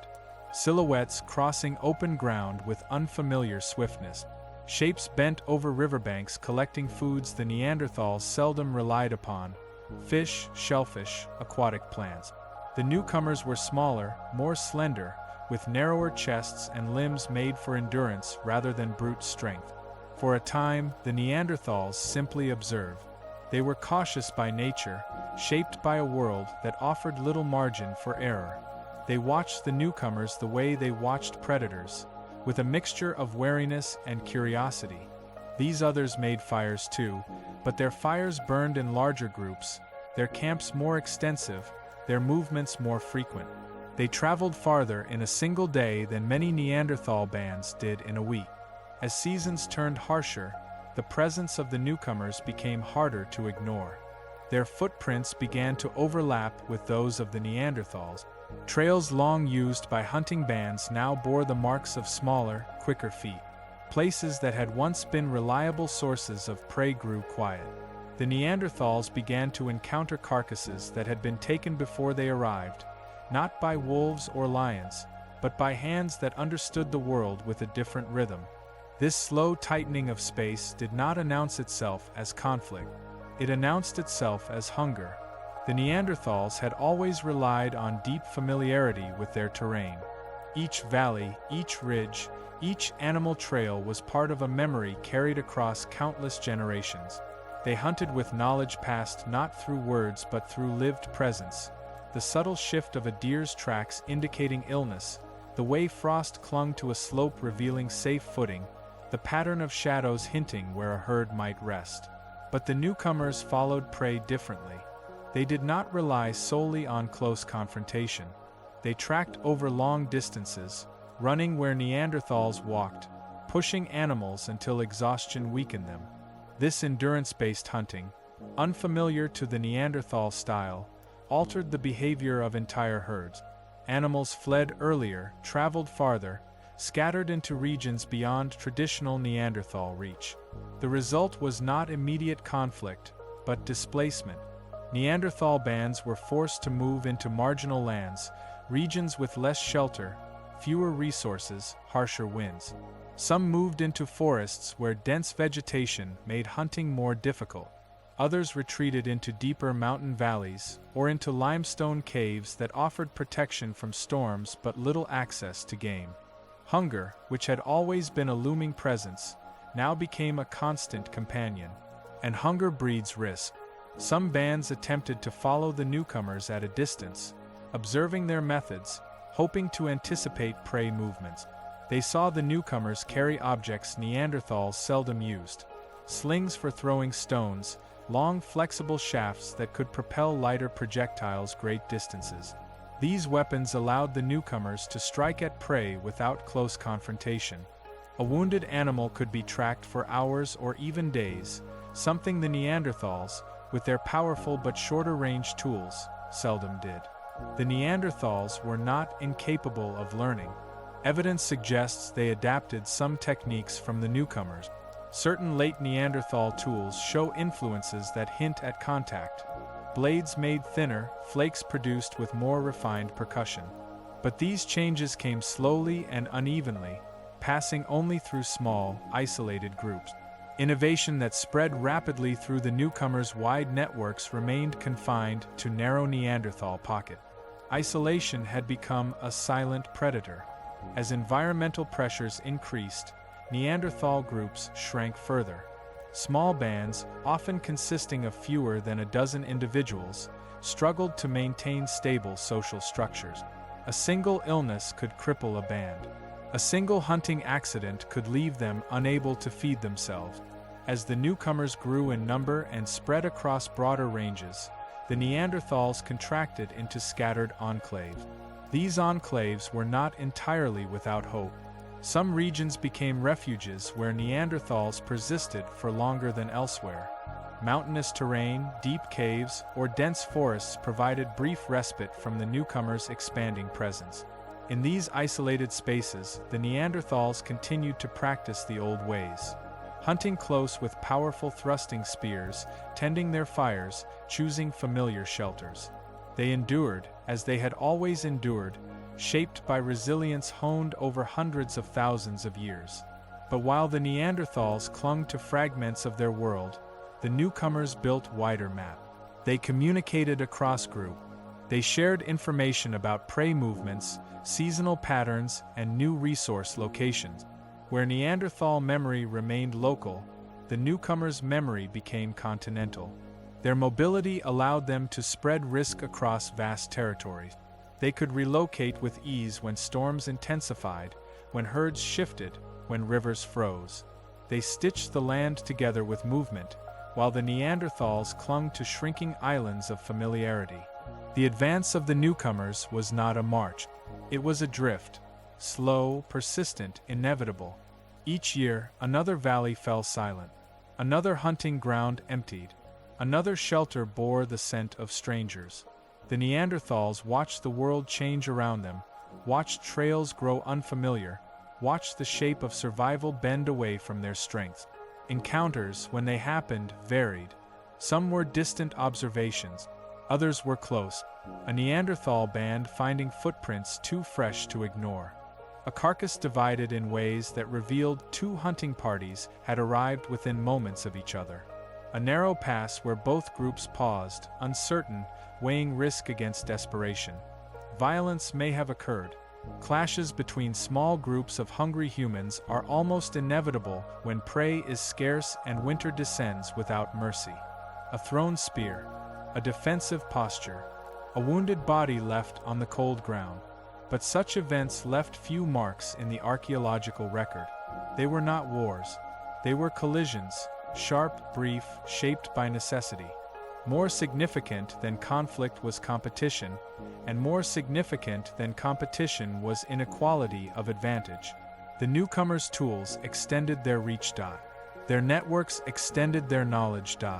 Their mobility extended their endurance. Where the Neanderthals relied on stability, the newcomers thrived in change. And the world was changing swiftly. Climate shifts forced animals into new patterns. Forests contracted. Grasslands spread. Ice pushed valleys into silence. All these transformations favored those who could adapt quickly across vast distances. The Neanderthals, bound to intimate knowledge of specific landscapes, found themselves betrayed by those very lands as storms erased paths and winters deepened. The newcomers followed these changes, flowing into regions vacated by prey or depopulated by cold. Their presence was not a force pushing the Neanderthals into extinction, but it became another weight on a scale already burdened by hunger, disease, and isolation. Eventually, the newcomers were no longer distant figures. They were neighbors. Their fires flickered on nearby slope. Their tools appeared in caves once used by Neanderthal hunters. Their scents mixed with winter air. And in the midst of this gradual merging of worlds, some Neanderthal bands made choices born not of strategy but of survival. Some turned inward, avoiding all contact, retreating into the deepest pockets of their territories. Some drifted along new paths, shadowing the newcomers in hopes of finding abandoned resources. Some, in rare and fragile moments, interacted, exchanging more than glances, leaving traces that would one day be found in the DNA of future humans. But none of these choices altered the trajectory. The sapiens' advance continued, not with violence, not with conquest, but with movement, steady, adaptive, wide-reaching movement that filled the spaces left by environmental collapse and shrinking Neanderthal populations. It was not dominance. It was persistence. A different kind of endurance. The Neanderthals, masters of close-range power and deep environmental memory, found themselves living in a world where the rules had shifted toward agility, communication, and rapid adaptation. The land no longer mirrored their strength. It mirrored the strengths of the newcomers. As the two human shadows walked the same frozen continent, only one wove its presence into an expanding web of survival. The other moved toward fragmentation. The sapiens' advance was not the cause of the end, but it was the shape of the world into which the Neanderthals stepped, a world where they could survive, but not thrive, a world that no longer bent to the patterns that had carried them through deep time. A world in which their fire flickered smaller with each passing winter, while another fire, far on the horizon, grew steadily brighter. They had once been many, not countless. Neanderthals had never filled the world in great numbers, but many enough that the land carried the echo of their presence. Fires burned in distant caves, hunting cries drifted across valleys, footprints crossed frozen ground in branching patterns that mapped family lines, hunting alliances, and pathways between seasonal shelters. For over 200,000 years, Neanderthal clans had endured every shift of ice and forest, every harsh winter and sudden thaw. But in their final age, the clans began to break. Not with a single catastrophe, not with a war or a famine or a plague, but with thousands of small fractures, threads snapping one by one, thinning the web that had once held their world together. The breaking of the last clans was a slow unmaking, a process carried out in silence, beneath storms, beneath hunger, beneath the weight of a world that no longer remembered how to sustain them. The process began, as most endings do, with separation. Small bands had always existed, but they were once part of larger networks. A hunting party in one valley could still meet relatives in a neighboring one. Distant clans might cross paths at seasonal hunting grounds. Even groups separated by mountains or rivers could sometimes share tools, mates, knowledge. But as climate shifted and prey disappeared, those paths grew dangerous. Distances that once felt manageable became impossible. Valleys filled with storms. Ridges turned to ice. Forests thinned into skeletal remains of what they had once been. Clans that had once moved freely now found themselves trapped in isolated pockets of survivable land. Isolation was the first crack. In some regions, a clan became as small as 5 or 6 individuals. A couple of adults, a child or two, an elder whose joints had grown stiff with age. These groups could survive a year or two, perhaps a handful of seasons, but they could not recover from loss. A single injury could cripple their ability to hunt. A single death could take away their firekeeper. A single failed winter could erase an entire lineage. The breakdown deepened when migration routes collapsed. Neanderthals relied on memory, not just individual memory, but generational memory embedded in movement through the landscape. They knew where herds crossed rivers, where caves offered shelter, where berries grew after thaw. This knowledge connected clans to one another. A group passing through a valley could leave behind signs, a broken branch, a trail of bones, that another group could read. These subtle markers built a diffuse but functional network across territories. Storm after storm, year after year, erased these signs. Migration paths shifted unpredictably. Caves collapsed or filled with ice. Hillsides avalanched. Riverbeds froze so deeply they cracked apart in spring, altering the landscape beyond recognition. A trail followed for generations might now lead into wasteland. A crossing used by ancestors might now be a death trap. Without the ability to travel safely, the clans splintered further. Separated from one another, they could no longer share mates, knowledge, tools, or support. Every clan became an island in a freezing sea, shrinking season by season. Then came the winter sicknesses. We do not know what they were. Respiratory infections, perhaps, or fevers carried by prey animals weakened by starvation, or diseases spread indirectly by the new humans who had entered the continent. Whatever the cause, signs of illness appear in the bones of the era. Lesions on ribs, arrested growth in children, skeletal markers of chronic weakness. Illness did not need to kill many to destroy a clan. If 2 children died, the next generation faltered. If an elder died, crucial memory died with them. If a mother died, an infant rarely lived. If a hunter died, the group went hungry. If hunger persisted, illness grew worse. A clan could break from nothing more than a bad winter and a small fever. It did not take catastrophe. It took time. Meanwhile, the land continued to betray them. Once fertile refuges became unstable as the climate lurched unpredictably. Patches of forest that had sheltered Neanderthal groups for centuries dried out, then froze, then withered. Grasslands where herds once roamed became windswept plains devoid of life. The Neanderthals moved to higher ground, then lower, then inland, then toward coasts, always searching, always adapting, but always arriving just after the last prey had already moved on. Some clans attempted desperate journeys. Skeletons found hundreds of kilometers apart share similar characteristics, suggesting groups pushed far beyond their ancestral territories. They walked across frozen rivers, over exposed plains, through mountain passes buried under unpredictable snow. They followed faint signs of animals, a single set of fresh hoof prints, a distant call, only to discover nothing but silence and wind. Many of these traveling clans simply vanished. The land recorded their disappearance with characteristic indifference, a flint blade left behind, a cracked femur gnawed by scavengers, ash from a final fire buried beneath layers of sediment. No struggle, no sign of where they went, only absence. Other clans broke from within. Stress left its mark in the bones of children, bands of interrupted growth visible like scars. Some children showed repeated cycles of starvation, followed by brief periods of nourishment, followed by starvation again. Their bodies grew slowly, unevenly, until finally they stopped growing altogether. A clan that could not feed its young could not persist. Some adults, too, bore signs of internal collapse. Their bones show repeated fractures from falls, weakened by malnutrition. Their teeth display microscopic grooves formed by grinding tough, fibrous fallback foods not meant to sustain a population long term. Joints show signs of inflammation from constant cold exposure.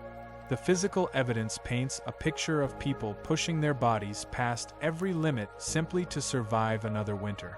In some late refuges, evidence suggests that clans merged briefly as numbers dwindled, a small group joining another small group in hopes of strengthening both. But merging did not erase the underlying scarcity. Two fragile groups combined into one fragile group. When food ran out, both suffered. Even within these combined clans, fractures formed. Stress inflames conflict. Hunger sharpens fear. The silent weight of approaching extinction does not bring unity, it erodes trust. A clan that had held together for generations might split over a failed hunt. A group of siblings might divide after the death of a parent. Members might wander off alone into the storm, rather than continue in a group too weak to offer hope. This fragmentation multiplied across the continent. Some clans broke slowly. Some broke suddenly. Some broke quietly, leaving no trace. Some broke violently, leaving only scattered bones. As the final millennium drew on, fewer and fewer clans remained. Their territories shrank. Their numbers dwindled. Their children died young. Their elders died without successors. Their adults carried wounds that never healed. And yet, amid this collapse, they struggled to hold on to identity. Fire remained a center of their world. Shelter remained sacred. Tools were crafted with enduring skill. Families clung to one another even as the cold pried them apart. But identity cannot outweigh isolation. Isolation cannot outweigh hunger. Hunger cannot outweigh climate. Climate cannot outweigh time. The breaking of the last clans was not a single event.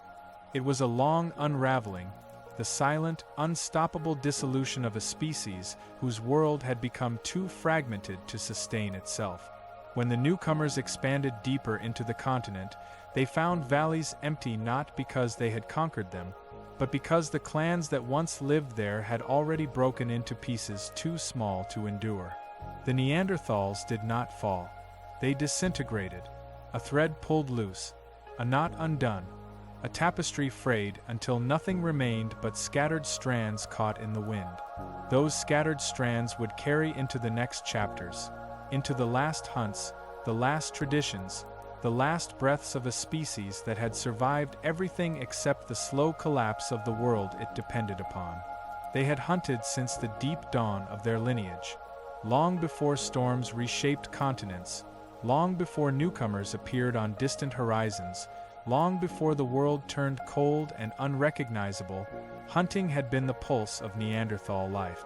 It shaped their bodies, their tools, their families, their firelit night. It fed them, clothed them, defined them. They were born into it, grew within it, and taught it to their children with slow, patient hands. But in their final age, the hunts changed. They no longer felt like rituals of survival. They became struggles against inevitability, attempts to seize life from a world pulling away from them. Food grew scarce. Animals grew lean. The lands that once held herds became silent, their grasses untouched, their frozen soil tracking only wind and the occasional desperate footprints of predators as hungry as the Neanderthals themselves.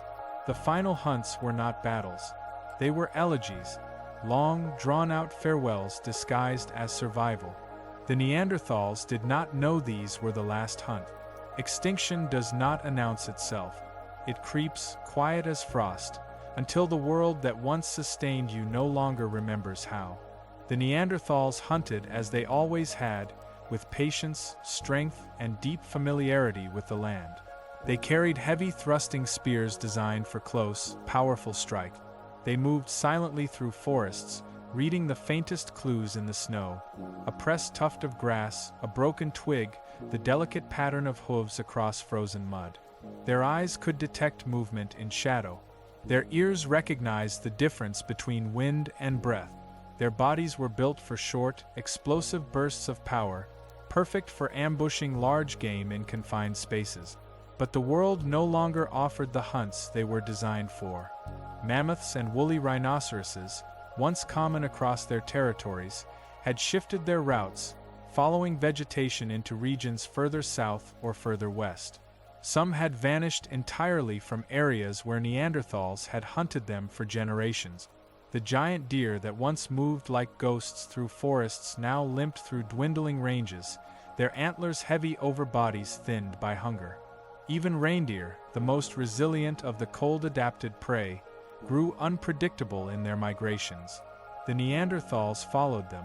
They tracked animals across ridges blanketed in deep snow, over valleys scoured by storms, through forests where every branch carried a brittle weight of ice. Their feet sank into drifts that swallowed their ankles, then their calves, then their knees. Their breath formed thick clouds in the air. Their hides stiffened with frozen moisture. They persevered because survival demanded it, and because their memories, the memories of generations, told them that the world, though harsh, had always provided. But memory is powerless against a shifting climate. One winter, a group followed the tracks of a small herd of reindeer farther than they ever had. The trail led across an ice-locked river, then into a valley where snow lay so deep that even the reindeer struggled, their legs trembling with every step. The Neanderthals moved as shadows behind them, conserving energy, waiting for an opportunity. Hours passed. The wind intensified. The herd slowed. In earlier ages, this would have been the moment of strength, a moment when Neanderthal power surged forward, when spears cracked through hide and bone, when the clan would feast after days of hunger. But as they prepared to strike, a storm rolled in from the northwest, a wall of white swallowing the horizon. The herd bolted through the wideout, guided by a desperation sharper than instinct. The Neanderthals pursued, but visibility collapsed into nothingness. Their world shrank to arm's length. When the storm passed, the herd was gone. Its tracks had been erased. The hunters had nothing to bring back. Another clan, deep within a mountain valley, attempted a different strategy. They waited. They built a hidden line near a narrow pass, where animals would be forced between two steep slopes. They positioned their strongest at the front, their elders behind them, their few surviving adolescents guarding the flanks with stones ready to throw. Hours passed. The cold gnawed at their hands. The fire they had left at the cave flickered in the distance like a dying star. At last, movement came, but not from prey. A pack of wolves, gaunt with starvation, emerged through the pass. Their ribs pressed sharply against their skin. Their breath steamed like smoke from their muzzles. For a moment, both species, ancient predators of the Ice Age, studied one another in frozen silence, each calculating whether the other was worth the risk. The wolves turned away. They knew the Neanderthals still possessed strength enough to kill, even in their weakened state. But the Neanderthals understood the truth behind the wolves' appearance. If wolves were willing to enter this valley, if wolves were starving enough to test the desperation of humans, then prey had vanished from these lands. Still, the clan continued to hunt. They had no choice. Movement was survival. Rest meant death. In a forest whose trees stood spaced like skeletal pillars, a hunting party tracked a lone musk ox weakened by frostbite. They followed it for nearly a day, closing in as it slowed, its breath ragged, its hooves dragging. When they reached it, they discovered it had already collapsed. Its eyes were open, glazed with ice. Its body was stiffening. It had starved before they arrived. They butchered it anyway, breaking through hide hardened by cold, hacking frozen fat into pieces. The marrow inside its bones was scarce and brittle. The meat needed fire to become edible, but they took it all, carrying it back through rising snow. Even the organs, once prized for their richness, were shrunken and pale. Still, it was more than many clans had. Other clans were less fortunate. A lone hunter, separated from his group in a whiteout, followed the faint marks of an animal trail deep into an uncharted valley. When he reached the end, he found only the scattered remains of a carcass ravaged by predators. Broken bones, stripped ribs, the scent of decay frozen in midair. He tracked the predators as far as he could, hoping they might lead him to live prey, but the trail dissolved into the labyrinth of forest and storm. He never returned to his clan. His bones, found later by scavengers, bore no marks of violence, only the quiet shape of a life ended by hunger, cold, and solitude. In another region, where rocky cliffs rose sharply around a narrow basin, a clan attempted what would be one of their final great hunts. Evidence found millennia later would show a coordinated effort, multiple hunters driving a small herd of reindeer toward a natural bottleneck. Such strategies had worked in earlier ages, when Neanderthals still possessed the numbers and strength to manipulate herds. But this time, the herd split. Half surged forward, escaping through a gap in the rocks created by frost fractures unknown to the hunters. The other half doubled back, scattering into terrain too treacherous for pursuit. The Neanderthals, exhausted and cold, attempted to chase the stragglers, but every step drained their remaining energy. The hunt collapsed. Their spears returned unstained by blood. They survived that winter only because a scavenged mammoth carcass drifted into their territory, bones picked clean by predators but still carrying frozen remnants of fat trapped in crevices. They cracked those bones with stones, scraping every last possibility of nourishment from a creature that had died far from them. Scavenging became increasingly common, not because the Neanderthals preferred it. They were skilled hunters, not opportunists, but because the land left them no choice. Carcasses abandoned by predators, animals that fell through unstable ice, prey that froze mid-migration, all became lifelines in a world where living prey grew scarce. And yet, even as conditions worsened, the Neanderthals persisted with a kind of endurance that defined their lineage. They taught children, when they had them, how to track through deep snow. They sharpened spears flaked by hands grown stiff from cold. They approached each new valley with renewed determination, scanning the horizon for the faintest sign of life. But each year the land offered less. Each year the clans grew smaller. Each year the hunts yielded fewer returns. Until, eventually, the final hunts began. Not final by intention, final by circumstance. One clan followed the distant sight of mammoths, the last in their region, for 3 days. They moved across ice fields so vast and silent that even their breath sounded foreign. They pushed through storms, through hunger, through exhaustion. When at last they reached the herd, they discovered it was migrating away from the region entirely. They attempted to flank it, to isolate a calf, but the animals, sensing human presence and driven by instinct sharpened by environmental collapse, formed a protective formation and continued onward. The Neanderthals watched them go. They were too weak to follow, too few to mount an attack, too cold to continue. It was the last time anyone of their kind saw a living mammoth. In the western mountains, another clan made their final attempt at hunting a woolly rhinoceros. They ambushed it at dusk, driving it toward a line of hidden hunters. But their timing faltered. A single misstep, a single shout, a single slip in the snow. The rhinoceros turned, charging through the line, goring one hunter and sending the others scrambling. The wounded man died within hours. The clan abandoned the hunt, losing not only the prey but the strength of one of their last adult males. Each loss tightened the noose. Clans broke not from single failures but from accumulated hunger. The final hunts were battles against numbers, not enemies. A species cannot survive when its energy output surpasses its intake. And so the hunts dwindled. Small game became the only remaining prey. Hares, foxes, birds caught in nets of branches, rodents trapped beneath stones. But these could not sustain bodies built for a lifestyle requiring immense caloric intake. Neanderthal muscle, bone, and brain demanded richness the land no longer offered. The last hunts were not heroic. They were quiet, desperate, fragmentary. A single reindeer, a weakened elk, a fox caught on a frozen slope. Not enough to sustain a clan. Barely enough to sustain a family. Never enough to sustain a species. Still, they hunted until they could not. They hunted until the cold filled their lungs. They hunted until storms swallowed their paths. They hunted until their numbers fell below the threshold a people needs to endure. The final hunts were not the end, but they were the last echo of a way of life stretching back through deep time. After them came silence, and in that silence, the last embers of a species flickered in the wind. For most of their long existence, the Neanderthals lived in a world shaped not only by cold and hunger, but by thought. Deep, quiet, persistent thought. Their minds were not primitive. They were not dim reflections of later humans.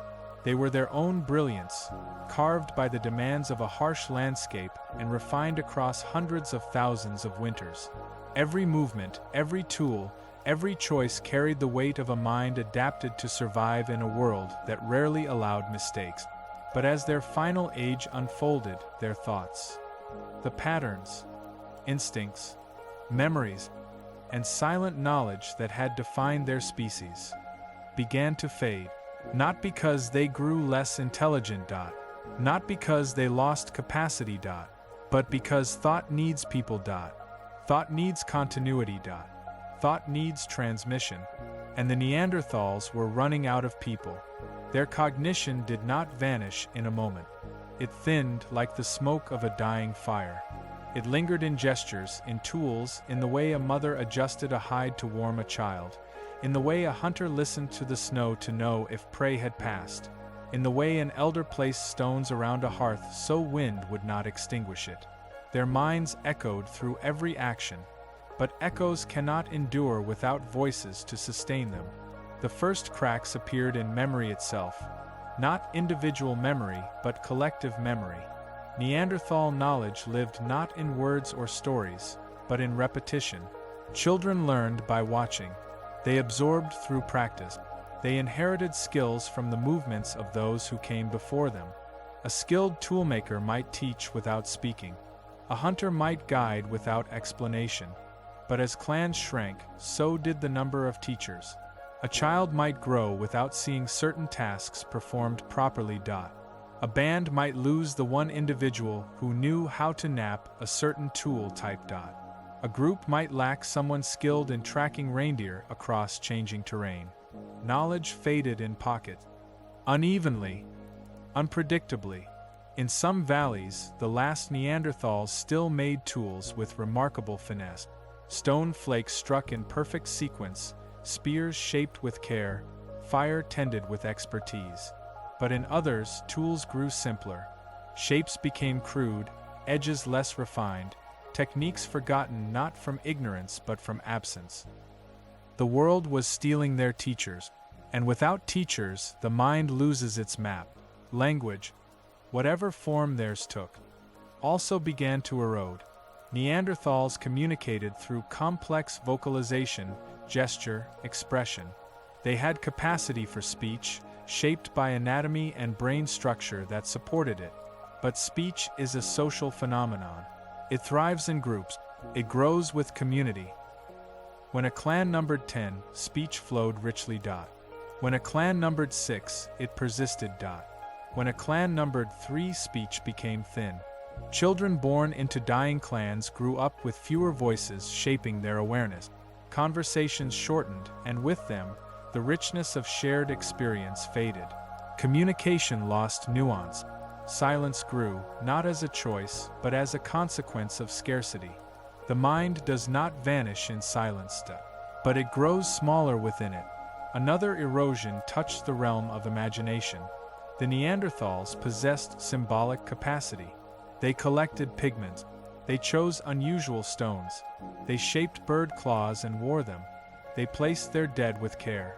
They marked time by patterns in the world around them. But these behaviors depended on surplus time, surplus energy, surplus security. In their final age, surplus disappeared. Clans spent every waking moment on survival. Every hour became a negotiation with cold. Every step carried the weight of hunger. Symbolic acts require space in the mind, a pause, a breath, an awareness of something beyond the immediate present. That space closed as winters deepened. Creativity dimmed, not because the mind weakened, but because the world left no room for it. Yet even in the last age, traces of imagination remained. A small pebble, carried far from where it formed. A feather, placed near a hearth.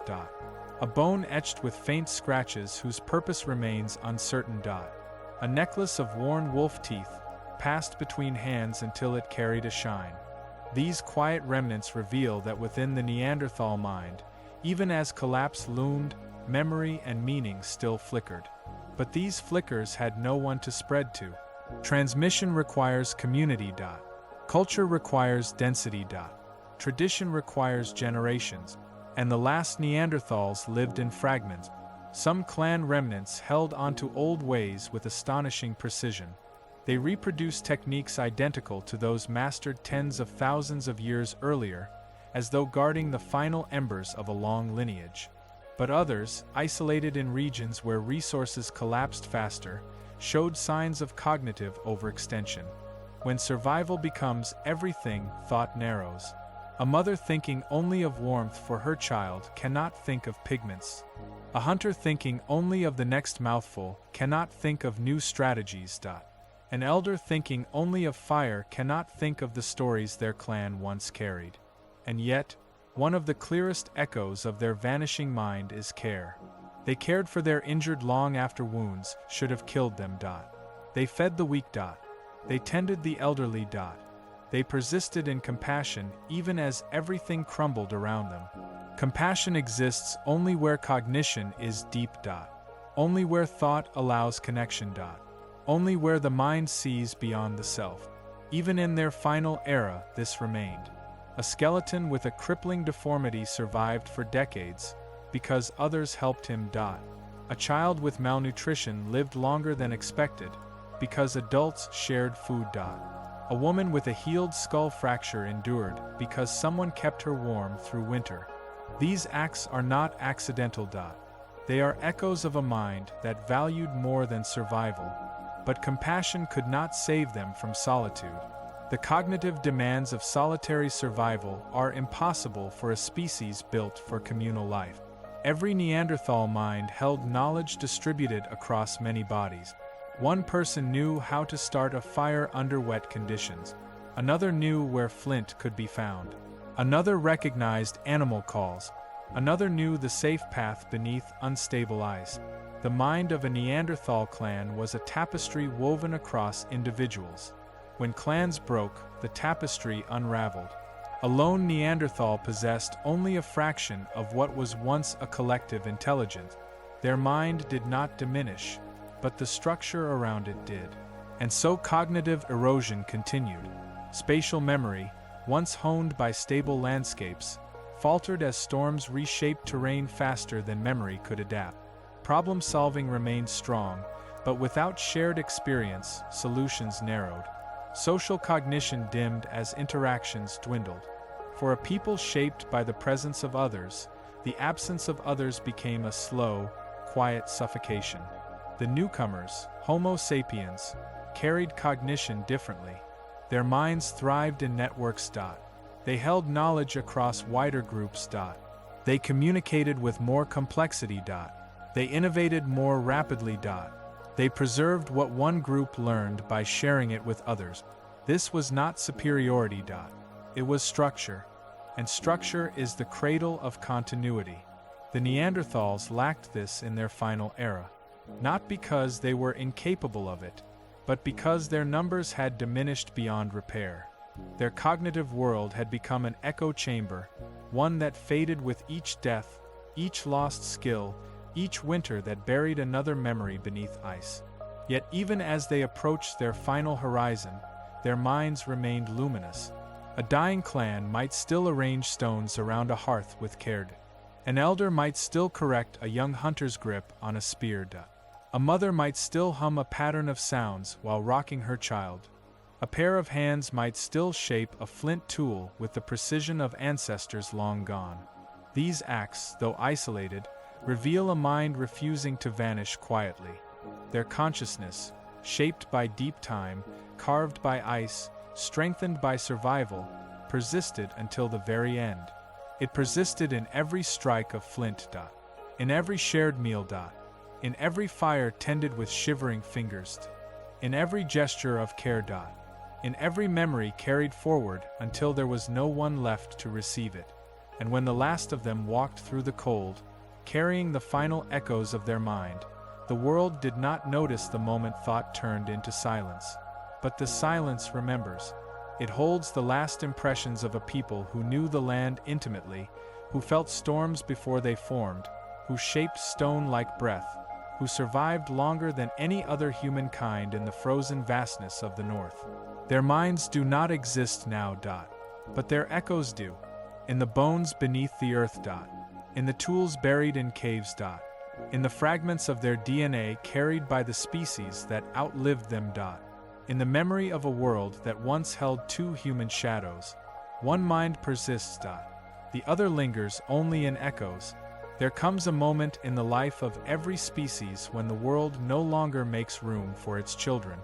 Not with violence, nor with sudden catastrophe, but with slow, quiet attrition, a tightening of conditions so severe that new life cannot anchor itself. For the Neanderthals, that moment arrived long before the final adults took their last breath. It arrived when the cries of infants became rare, then infrequent, then almost unheard. It arrived when birth itself became a risk greater than hunger or storms. It arrived when the last child opened its eyes in a world already withdrawing from its lineage. Their story is recorded not in words, but in bones. Early Neanderthal children from warmer periods show robust growth, strong limbs, well-developed teeth, bones rich in the signs of an active, healthy upbringing. They played, learned, watched adults work stone and tend fire. They grew in groups where many hands shared responsibility. A mother, an aunt, an elder, siblings barely older themselves. But in their final age, the childhood story became one of interruption, stunting, and loss. The first fractures came through scarcity. Food, always a challenge in the Ice Age, became scarce beyond precedent. Climate instability shattered migration routes that had once delivered herds season after season. Snowfalls arrived earlier. Thaws arrived later. Storms erased paths. Animals weakened. Plants vanished beneath permanent frost. The adults suffered, but the children, whose bodies required steady nourishment to build bone, muscle, and immunity, suffered first and worst. Their skeletons tell the tale. Lines of arrested growth show winters when the children starve. Porous lesions reveal anemia brought by malnutrition. Tiny ribs show signs of repeated infections. Lungs struggling against cold air and smoke-filled shelters. Their teeth, instead of forming smoothly, recorded crisis after crisis in fine bands of disruption. These were not marks of a single catastrophe. They were the signatures of a collapsing world. Yet the Neanderthals tried to bring forth life anyway.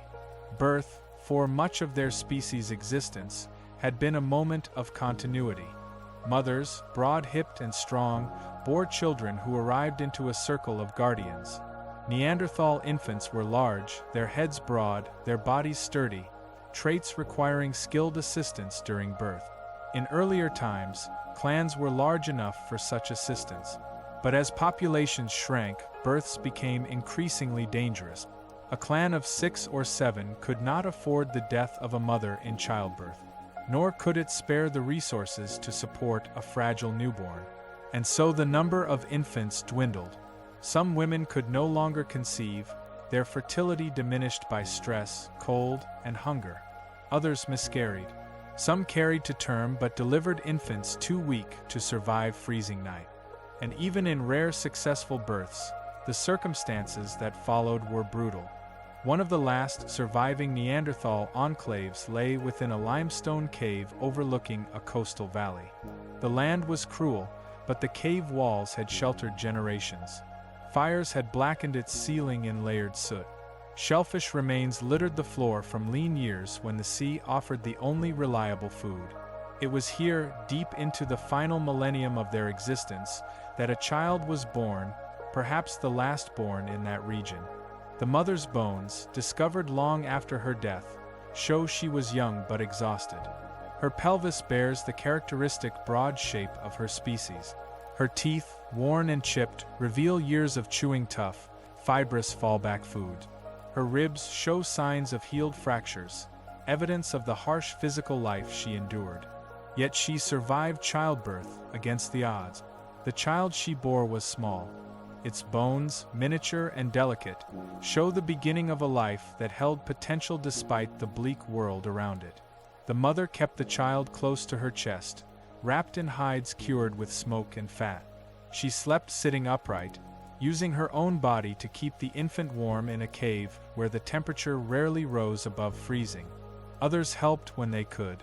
A male, perhaps the father, perhaps simply another adult in their small group, brought the choicest marrow pieces to the mother to help sustain her milk. An elder held the child near the fire when the mother had to leave to gather driftwood. Another adult prepared thin strips of fat to rub onto the child's skin to protect it from freezing air. For a brief period, the child survived. It breathed thin, cold air. It listened to wind keening across stone. It felt warmth from the fire. It heard the soft hums and clicks of Neanderthal voices, communication rich in tone and gesture. But survival was balance, and the balance was failing. The storms intensified. One night, a blizzard sealed the cave entrance with a wall of snow so dense that daylight barely filtered through. Smoke accumulated inside, irritating the lungs of everyone in the group. The child, with airways smaller and more fragile, began to cough, a tiny sound swallowed by the moaning wind outside. The cough did not stop. In the thin light of the fire, the mother rocked the infant gently. Its chest rose and fell with difficulty. Its breaths became shallow, rapid, strained. The elders tried to warm stones in the fire to place around the infant, but heat in such cold dissipates quickly. There was no vegetation for herbal remedies, no spare energy for warmth beyond the fire, no medicine other than touch. The child's condition worsened over days. Its ribs retracted with each breath. Its skin grew pale. Its cries weakened, became faint whimpers. The mother did not sleep except in short, involuntary moments. Her eyes hollowed. Her body thinned. Her milk dried. In the end, the child died the way so many Neanderthal infants of that age died, quietly in its mother's arms, as the fire crackled weakly beside them. The death did not echo across the world. It did not mark a line in time. It was small. It was local. It was a moment of sorrow in a dark cave, but it carried the weight of extinction. The clan buried the child outside the cave, in a shallow pit warmed by heated stones. The ground resisted their hands. Frostbitten fingers dug through frozen soil. They placed the child on a bed of softened grasses and covered it with a hide. One adult placed a smooth stone, perhaps carried from the shoreline, beside the body. Its significance remains unknown, but the gesture, deliberate and gentle, speaks of meaning. It speaks of love. Of remembrance. Of a human mind refusing to let a life vanish unnoticed. After the burial, the clan grew quieter. Births had already been rare. Now they ceased entirely. The mother who lost her child lived for several more winters. Her bones show stress markers that grew deeper year by year. She scavenged along the icy coastline, gathering shellfish and seaweed when storms permitted. She tended the fire when others were too weak to rise. She cared for an elder who died months after the child. She buried him too. One by one, the remaining adults died. From hunger, from cold, from accidents, from simple exhaustion. The mother outlived them all. Her final days were spent alone in the cave where she had once nursed her infant. When she died, curled beside the hearth, the fire had already gone cold. Her death marked the end of that clan. Other enclaves across the continent faced similar collapses. Some lost children to falls while migrating over treacherous ice. Some lost them to cold, as fires sputtered in storms. Some lost them to hunger as milk dried and food ran out. Some lost them to illness brought perhaps by environmental stress, perhaps by contact with newcomers. No matter the cause, the pattern was the same. Children disappeared from the world long before adults did. And with their disappearance came a void that could not be reversed. The Neanderthals did not simply decline. They inverted. Their population pyramid collapsed upward. Elders and adults remained. Infants did not. A species with no children is a species with no future. By the final centuries, entire regions once inhabited by Neanderthal families became empty of young. Archaeological layers show adult tools, adult footprints, adult-sized hearths, but almost no children. The world had become too harsh for new life to take root. Even in places where a few children survived, their chances of reaching maturity were slim. Without peers, they lacked social support. Without enough adults, they lacked protection. Without enough food, their growth was stunted. Without stable clans, they lacked identity and belonging. Some children likely died during migrations, others likely faded quietly beside dying fires. Eventually, the number of Neanderthal children alive on the entire continent could likely have been counted on two hands. Then one, then none. And that is the true moment of extinction, the moment the last child dies. Not when the last adults fall, scattered and weary, not when the last fire sputters, not when the last footprint is erased by snow, but when a lineage can no longer form new life. The death of the last Neanderthal child, whether in a cave, on a frozen plain, beside a dwindling fire, or in the arms of a starving parent, marked the end not only of a life but of possibility. The world continued. Snow fell. Winds howled. Herds migrated. New humans spread across the continent. But one branch of humanity carried no children forward, and in that final quiet breath, a species vanished into deep time, not with a roar, but with the soft exhale of a life that should have grown, should have thrived, should have played in the snow, but instead became the last heartbeat of its kind. There is a moment in every lineage when numbers grow so thin, so fragile, that a single life becomes the final thread holding an entire species to the world. It is not a moment anyone alive can recognize. There is no dawn where one opens their eyes and knows they are the last. It happens quietly, without ceremony. A species ends the way a breath ends, softly, fading between one heartbeat and the next. The last Neanderthal did not know they were alone. They lived in a world emptied of the familiar long before they understood its silence. Their life unfolded in the cold remnants of a land once rich with voices, footfalls, and fire. Their days were shaped not by the presence of others, but by their absence. They walked through landscapes that had forgotten them. They lived among memories too old to speak. They survived in a world shifting beneath their feet. Their existence was not dramatic. It was not heroic. It was simply the final echo of a lineage that had persisted for hundreds of thousands of years. And it began in quiet. The last Neanderthal was born into a clan already thinning, a clan whose numbers had dwindled from dozens to a handful. They were born into scarcity. Scarcity of food, scarcity of shelter, scarcity of warmth, scarcity of hope. Their childhood, if it can be called a childhood, unfolded within the cramped shadows of a cave worn by generations of fires. But by the time they were old enough to understand their surroundings, those fires had already begun to die. There were so few left. 2 elders, their bones brittle with age, their joints swollen from years of cold, their movements slow. A woman with a weariness so deep it seemed etched into her very posture. A man whose strength remained, but whose eyes carried the quiet despair of someone who had buried too many peers. And a child who grew in the company of the old. They were not a clan. They were fragments of a clan. A broken remnant held together by need rather than stability. Even then, birth was already rare. The child's arrival had been a miracle carved from the edge of a dying world. But the miracle came too late. The last Neanderthal grew in a cave carved by ancient waters, a place where soot stained the ceiling in thick black layers, each one a generation.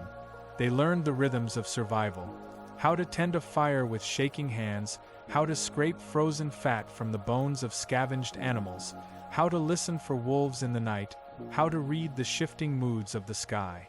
But what they did not learn was the sound of many voices. They did not learn the joy of a shared hunt. They did not learn the stories passed between groups during seasonal gatherings. They learned to be alone even before they were alone. The elders died first. One winter, the temperature dropped so sharply that even the deepest part of the cave froze. Frost formed on the walls like crystalline webs. The fire could not be kept alive. Every stick of wood was consumed too quickly. The elders, already weakened, slipped into sleep and did not wake. The woman cried quietly while burying them in shallow graves just outside the cave mouth. Snow fell as she worked, covering the bodies before she did. The man died next, not from cold but from hunger. He injured his leg during a desperate hunt for a mountain goat. Infection spread quickly in the cold, and without others to help carry him back to the cave, he crawled, leaving a faint trail of blood on the snow. He reached the entrance, collapsed, and whispered nothing as he faded. The woman and the last Neanderthal were the only ones left. She tried to keep them both alive. She hunted small game in the forest. She collected roots and berries in brief summer thaws. She taught the last Neanderthal the shape of survival as best she could, how to hold a stone flake, how to heat bone marrow, how to choose wood that burns even when wet. But her own body was failing, worn by grief and starvation. She died on a cold morning, her body curled near the dwindling fire, a thin hide wrapped around her shoulders. The last Neanderthal found her still, her face peaceful, her breath gone. They were alone for the first time. And for the last time. The final phase of their life unfolded in silence deeper than any silence their ancestors had known. The world was vast, empty, and brutal. Ice spread across valleys that once held herds. Forests thinned, their branches snapping in storms. Winds howled across plains that had emptied of mammoths, rhinoceroses, and aurochs. The last Neanderthal moved through these landscapes like a shadow. They wandered from shelter to shelter, following the patterns encoded in their memory, though those patterns belonged to a world that no longer existed. They found old caves once filled with life, now empty except for scattered bones and broken tools. They recognized the shapes of hearths long gone cold, the faint impressions of sleeping spots worn into stone, the marks of flint napping left by hands that had vanished centuries before. Everything familiar had become a ruin. Occasionally, they encountered traces of another species, Homo sapiens, strange tools, finer blades, decorations made from shells, hearths arranged differently, footprints narrower, lighter. But they always approached these remnants with caution. They did not seek contact. Perhaps instinct, perhaps fear, perhaps simply the knowledge that nothing remains for the solitary in the world of the many. And so they roamed. They lived off what the land still grudgingly gave, a scavenged fox, a frozen bird, a hare caught beneath fallen branches. Their body weakened, but their will endured. Neanderthals had been shaped by harshness since the beginning. Endurance was their birthright, yet endurance cannot outlast a world that no longer sustains life. Their movements grew slower with each season. They slept longer, waking to a world that looked increasingly unfamiliar. Snow layered every surface. Ice cracked beneath their feet. Hunger gnawed at their belly with a sharpness that became constant. And through all of this, they were alone. They had no concept of being the last. No word for extinction. No understanding of the finality of their solitude. But they understood absence. They felt it in the empty valleys. In the silent forests. In the lack of voices beside the fire. In the way no one answered their calls. Absence became their companion, The last Neanderthals' final journey began when they left their ancestral cave one autumn, following the faintest promise of food carried on the wind. They traveled across a ridge overlooking a valley once rich with game. Now only the skeletal remains of trees stood like monuments to better times. They continued west, drawn by a memory, perhaps taught by the woman, perhaps etched by ancestors long gone, of a place where animals once gathered at a spring. They walked for days, then weeks, then through storms that tore at their skin and froze the breath in their lungs. The spring was frozen solid when they arrived. No animals, no tracks, nothing but wind. Still they stayed. They built a small shelter by leaning stones and branches together.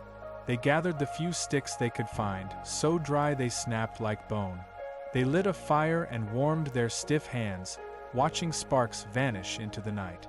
For several days, they survived on melted snow and scraps of old stored food. But the land offered no more. On the final morning, the world was silent. No wind. No birds. No movement. The last Neanderthal rose from their shelter and looked across a landscape coated in frost. They breathed the frozen air deeply, their chest rising one final time with the strength of a lineage that had endured unimaginable ages. They walked a few steps away from the shelter and paused. Their legs trembled beneath them. Their breath came shallow. They lowered themselves gently to the ground, leaning against a sloping boulder warmed faintly by the morning sun. They folded their hands across their stomach, perhaps out of instinct, perhaps out of comfort. Their eyes closed slowly.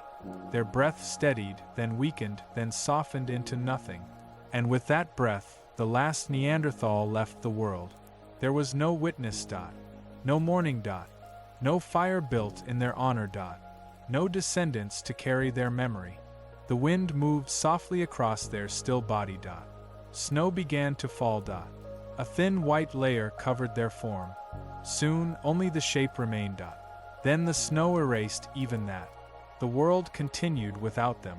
But extinction is never absolute.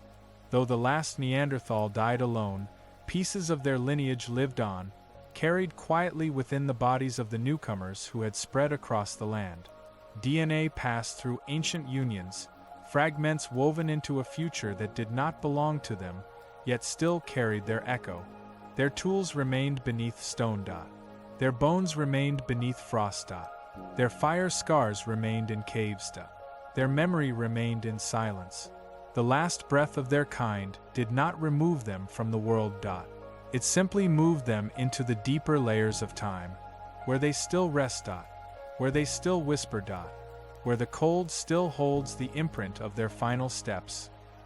Night falls differently in a world without witnesses.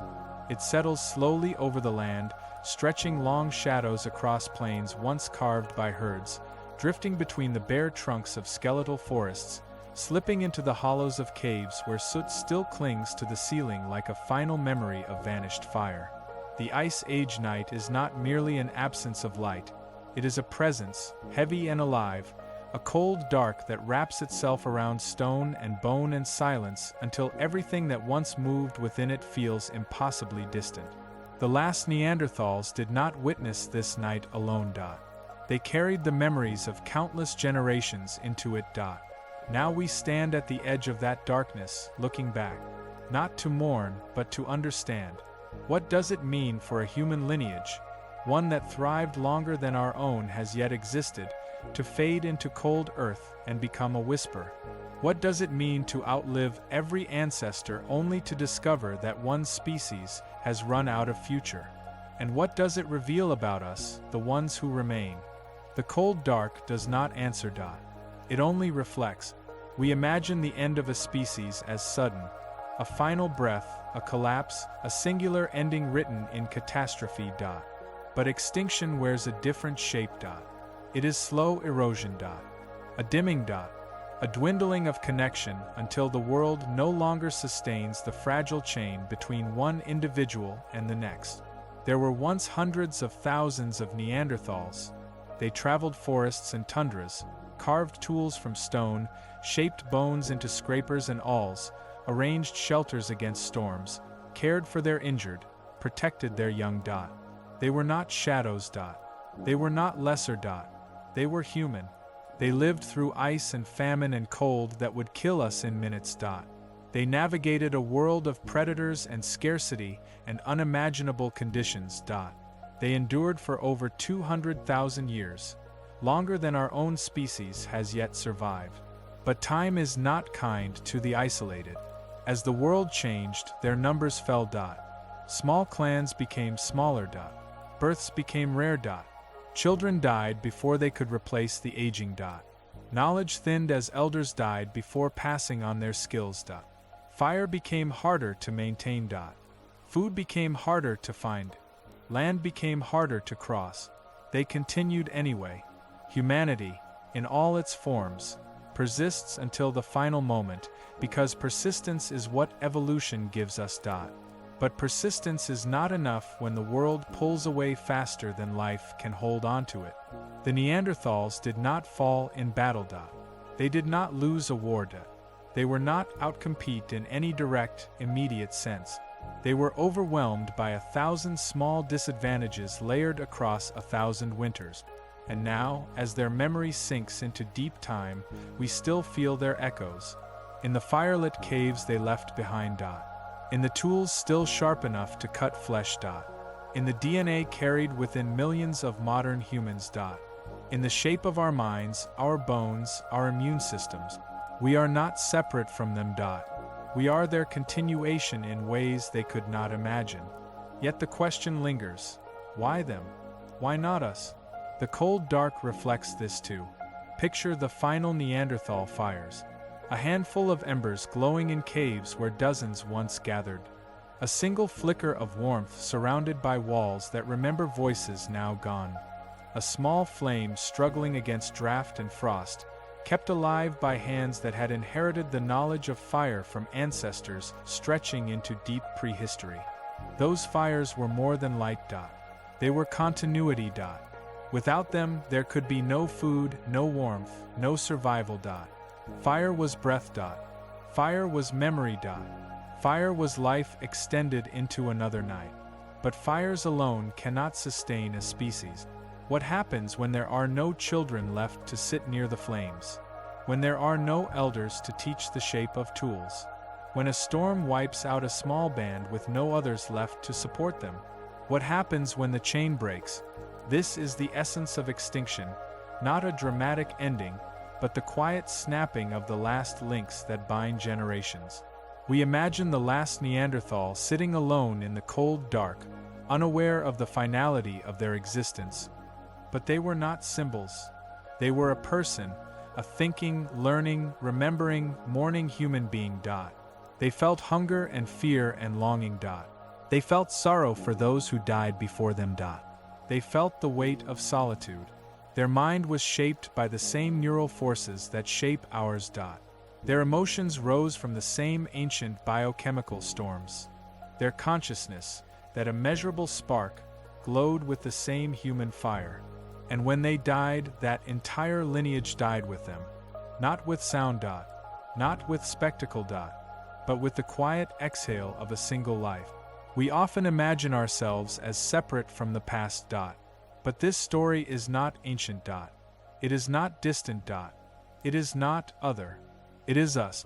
Because if even one small change had happened, a shift of climate, a different river path, a larger group of Neanderthals in a key valley, it might have been we who vanished into the cold dark, and they who flourished across the world. Extinction is not deserved.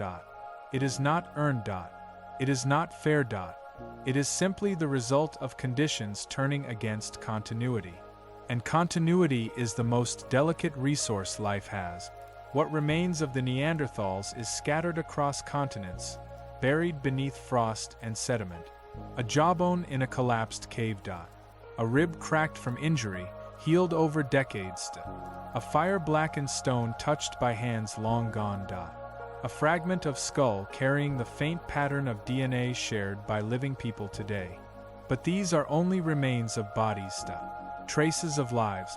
Their minds, the interior worlds of thought, memory, imagination, those have vanished, except where their echoes survive within us. Some of our genes come from them. Some of our immune responses. Some of our neural structures. Some of our traits, visible or invisible, whisper of their presence. We carry their shadows in our blood. Yet their culture, their language, their songs, if they had them, their rituals, their humor, their wisdom, all of it is gone forever. Extinction is not only the loss of bodies. It is the loss of knowledge. Of experience. Of the ways of seeing the world that no longer exist. What did they think when they looked at stars through icy skies? What dreams did they carry? What fears? What memories shaped their days? What stories passed from mother to child? We will never know. Their minds dissolved into the dark the moment the last of them died. And yet, the dark remembers them. The landscapes they walked still hold the imprint of their feet. The stones they shaped still bear the pattern of their touch. The caves they sheltered in still echo with the crackle of fire. The cold dark keeps their memory not with words, but with absence. And absence has a shape of its own. Now we ask ourselves the question that closes every journey. Would you have survived in this era? Would you have endured winters that killed without warning? Would you have hunted mammoths at arm's length? Would you have walked across frozen plains with nothing but instinct to guide you? Would you have survived the collapse of your clan? Would you have endured isolation deeper than anything we can fathom today? Would you, placed in the final age of the Neanderthals, have carried the fire forward? Would you have found warmth where none remained? Would you have kept moving through storms that shattered mountains? Would you have held on when the world let go? Or would you, like them, have felt the cold dark closing in and wondered how a world once full of your people could become so empty? The question lingers. It lingers because the story of the Neanderthals is not only a story of the past. It is a mirror, held up to humanity across tens of thousands of years, asking whether survival comes from strength, or from numbers, or from luck, or from change. As the night closes in, one truth becomes clear. No species is guaranteed a future. Not even ours. The Neanderthals endured longer than we have so far. Their strength did not save them. Their intelligence did not save them. Their fire did not save them. Their compassion did not save them. In the end, extinction is not a measure of merit. It is a measure of circumstance. And so, as the cold dark settles around the memory of the last of their kind, we speak their story one final time, not as eulogy, but as reflection. They were human. They lived. They endured. They suffered. They cared. They vanished. And their absence still shapes the world we walk. Would you have survived in this era? And as you drift now into the quiet dark, let the last echoes of their world settle around you like falling snow. The cold winds soften, the ancient night grows still, and the distant ages fade into a gentle hush. Here, in the silence between one breath and the next, their story becomes only a whisper, a faint trace of lives long vanished, carrying you deeper into rest. Thank you for traveling with me. May the echoes of the past carry you into a peaceful sleep.